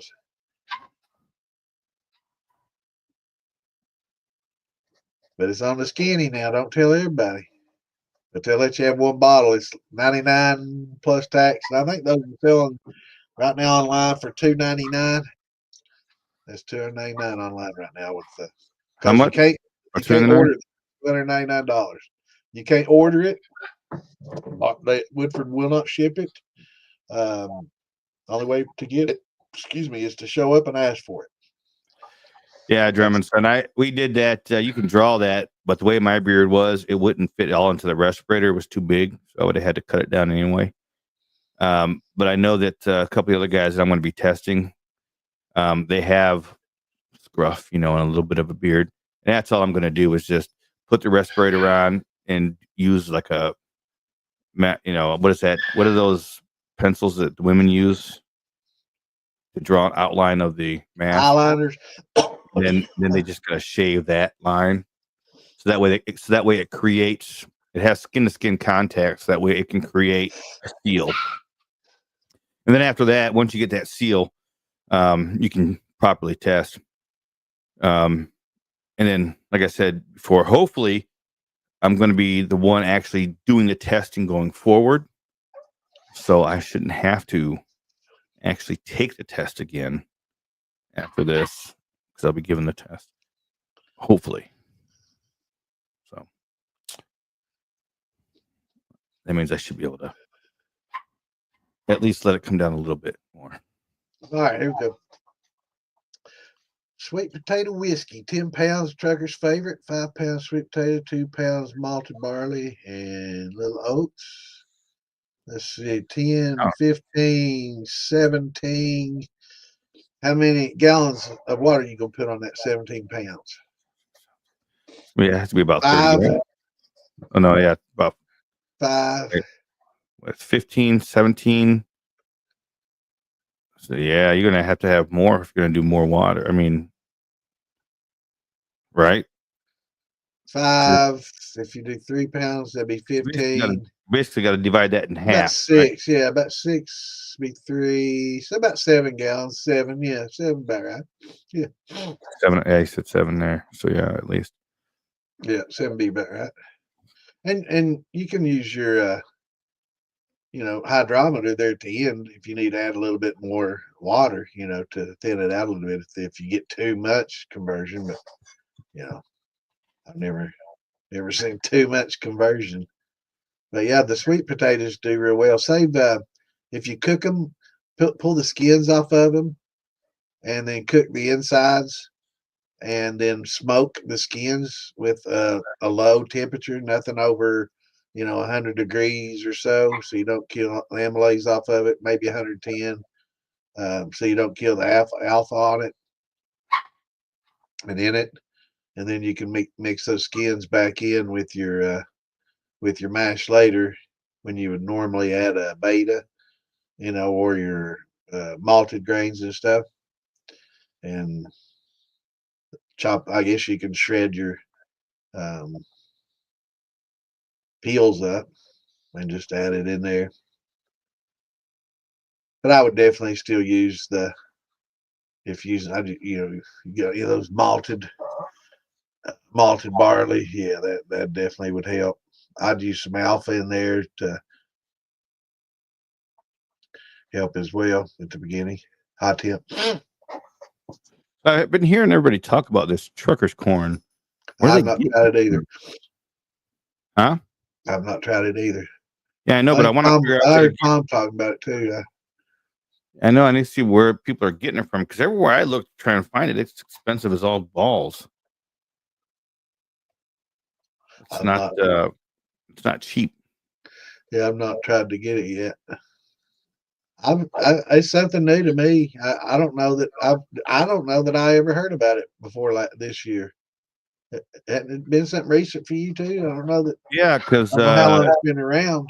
A buddy of ours was actually made liquor with it, and Tom's still holding a jar for me. Well, I'm hoping he's still holding that jar. You believe he gave my jar to Lisa? But he said it was like the best liquor he's ever tried. I mean, he was like, that's the best shit I've ever had. So I'm like, I might want to try that shit then, Can't believe you did that. Oh, Santa's shit list.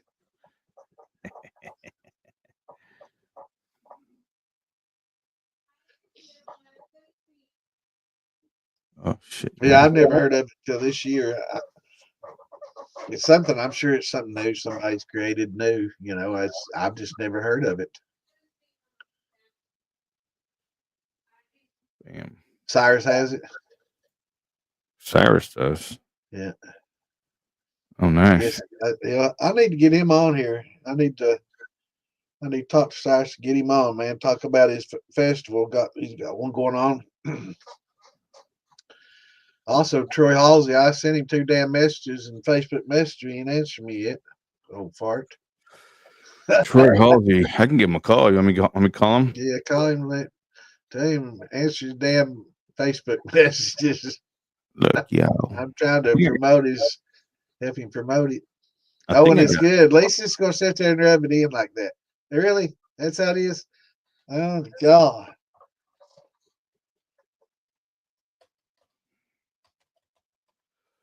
Oh yeah, I gotta. Man.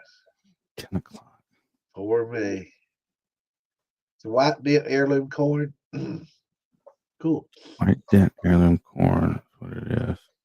Yeah, I saw that. I was looking it up, but I couldn't find it for cheap anywhere. I mean, it was like for 50 pounds, it was like a couple $100.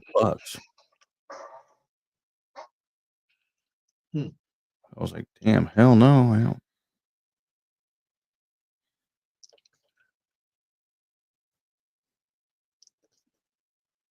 don't need it that bad.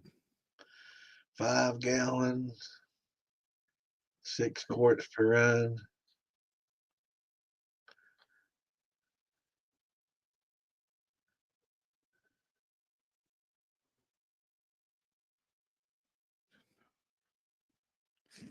That's fucking expensive. Oh, brother, I need to bounce. I gotta finish packing up. All right, brother. Yeah, I'm gonna get Getting off here late. before too long. I'll probably answer Jim's question here and log off. So you're in Knoxville tomorrow, driving up. Yep, I'll be having a 7-hour drive to Maryland. Fun. Well, let us know when you Okay. get there safely. I will, brother. All right, You bro. have a good night. Later, Take it man. easy, man. Talk to you. Later. All right, Jim. Let's see. We got 5 gallons. I'm gonna assume having 5 gallon steel. I get about 6 quarts per run. Okay, that's good numbers. I mean, that's like 10 gallons, 2.5. So some of that, I guess you're including heads and tails and everything in that, or is that after it's proofed down? Because that's pretty good numbers for sure. Um, Something more like whiskey and corn. First things first. When you're running, yeah, I have used popcorn. Whenever you're running a steel, the whiskey that you get from running is not going to taste like whiskey that you get from the store. I think a lot of people expect that because you got the barrel aging process, and the barrel aging process adds probably 60, some say 50 to 70, 60 to 80 percent of the flavor that you get is from that barrel. So you're not just tasting white dog, you're tasting a white dog that has esterified and that has picked up characteristics and notes and nuances from the barrel as well. So it's you're not going to ever get anything that comes out of your tap that's going to taste like whiskey, period. You can get some good corn liquor though, and good corn liquor flavor. We can definitely get you there. And then once you put that on some barrel staves or some spirals or some wood chips or something, or in a barrel, you're not going to get that smoky,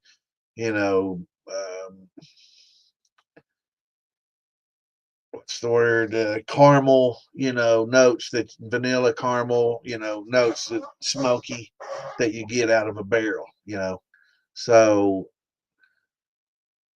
basically, with brandies, you're going to get some flavors, not a whole lot of carry forward, but we've got what we use now. You can, infuse your thumpers. So you can add some flavorings to your thumper and get some additional carryover. That'll add some nose to it. You'll get a little bit of taste carryover, and then what you put in the thumper will give a little bit of nose to go with that taste. And you can smell it as you're tasting it, and it makes it seem that much stronger. Or you can use what we have, jar rigs. And it's like little mini thumpers that you have, and they feed in. The steam will feed into, and the vapors, and they'll redistill inside these fusion jars or whatever you want. It doesn't have to be a jar; it can be copper, whatever. But it's just like little mini thumpers, and you can drain them and reinfuse them as you go, and just keep draining and re-adding these flavors, and you can get good flavor carryover that way for like a good brandy. But like if you're just wanting to make a good corn liquor, yeah, you could put some like cream corn in one of those and get a really good corn flavor carryover, and then take that and put it on some of these chips. Proof it down to about 120 and 115, 10, whatever, and and put some of these chips in there, or these barrel staves, char them up real good. You can get barrel staves and just cut them into small pieces, char all 4 sides of them, and or 8 sides, I guess, when you count the ends, but char them up real good and put them in your jar, and just kind of once a week go in there and give it a shake and a taste and see what kind of, flavor you're getting leach out. And you'll definitely make it will taste a lot more like the whiskey, like what you're wanting. And you'll surprise yourself. It doesn't take, excuse me, it doesn't take a long time when you use staves or something big in a jar like that, because it has a pretty good area. So, like a couple of weeks with a stave, a good charred stave, and you'll be surprised at what it can do and how much flavor it can add. I mean, it's not going to replace what a jar does, or I mean a barrel does, but yeah, I do too, man. I char all 4 sides of it, 8 sides, including the ends, but I'll char them all the way around and add those to it. And absolutely, man, it works real well. I like it better than the chips. It's more trustworthy to me. I just worry about all these chips that they use for, like grilling chips. I just always worry that they're spraying some kind of flavor enhancer or some shit on there I don't want. It might be great for the barbecue, but it ain't gonna help my liquor much. Hello, Miss April. But but those will definitely give you some small steel. Definitely have to do some research. Um, Actually, we got a Facebook page, my brother. Let's see. Let me put my big face over here and move that. Right there, brother. We're on the Moonshine Militia. We're a Facebook group, so make sure you answer the questions, but look us up on Facebook, and when you click to join, actually, let's see here.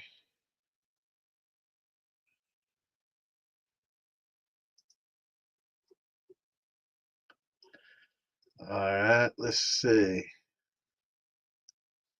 Uh, let's see.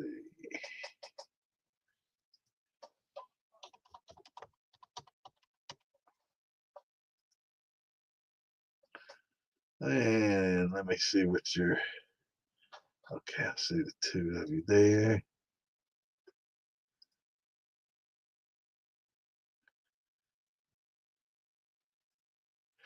Oh, I'm looking for you. I think I found you.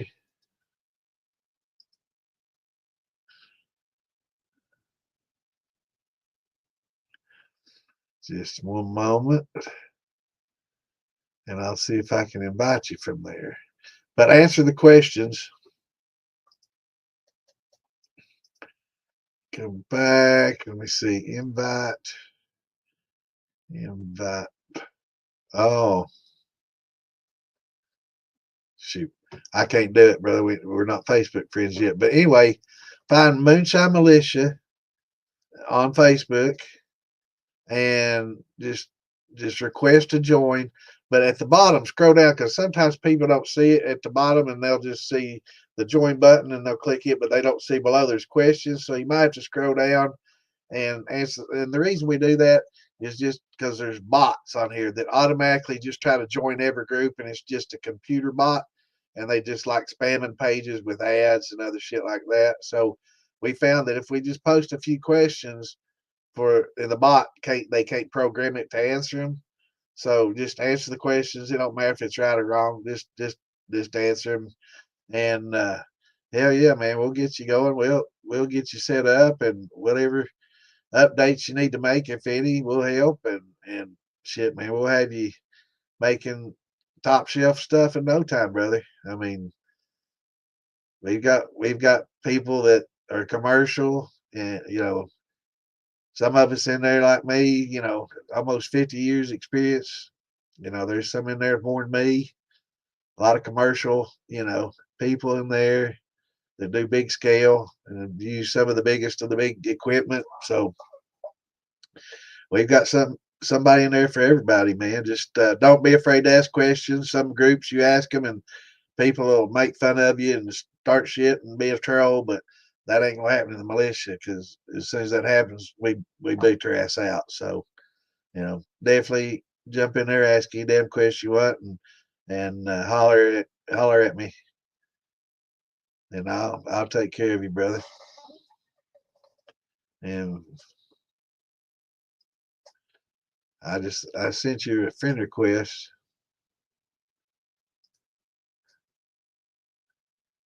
So anytime you have a question, just link me and to the question.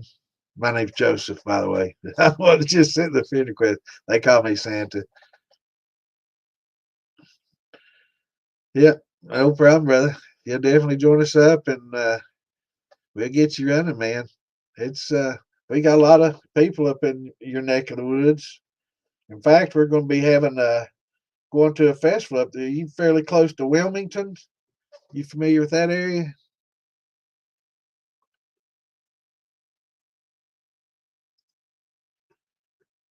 There'll be a farm to bottle festival in Ohio coming up, and that's one of the best festivals of the year. So hopefully we'll see you up there, Mr. Styles.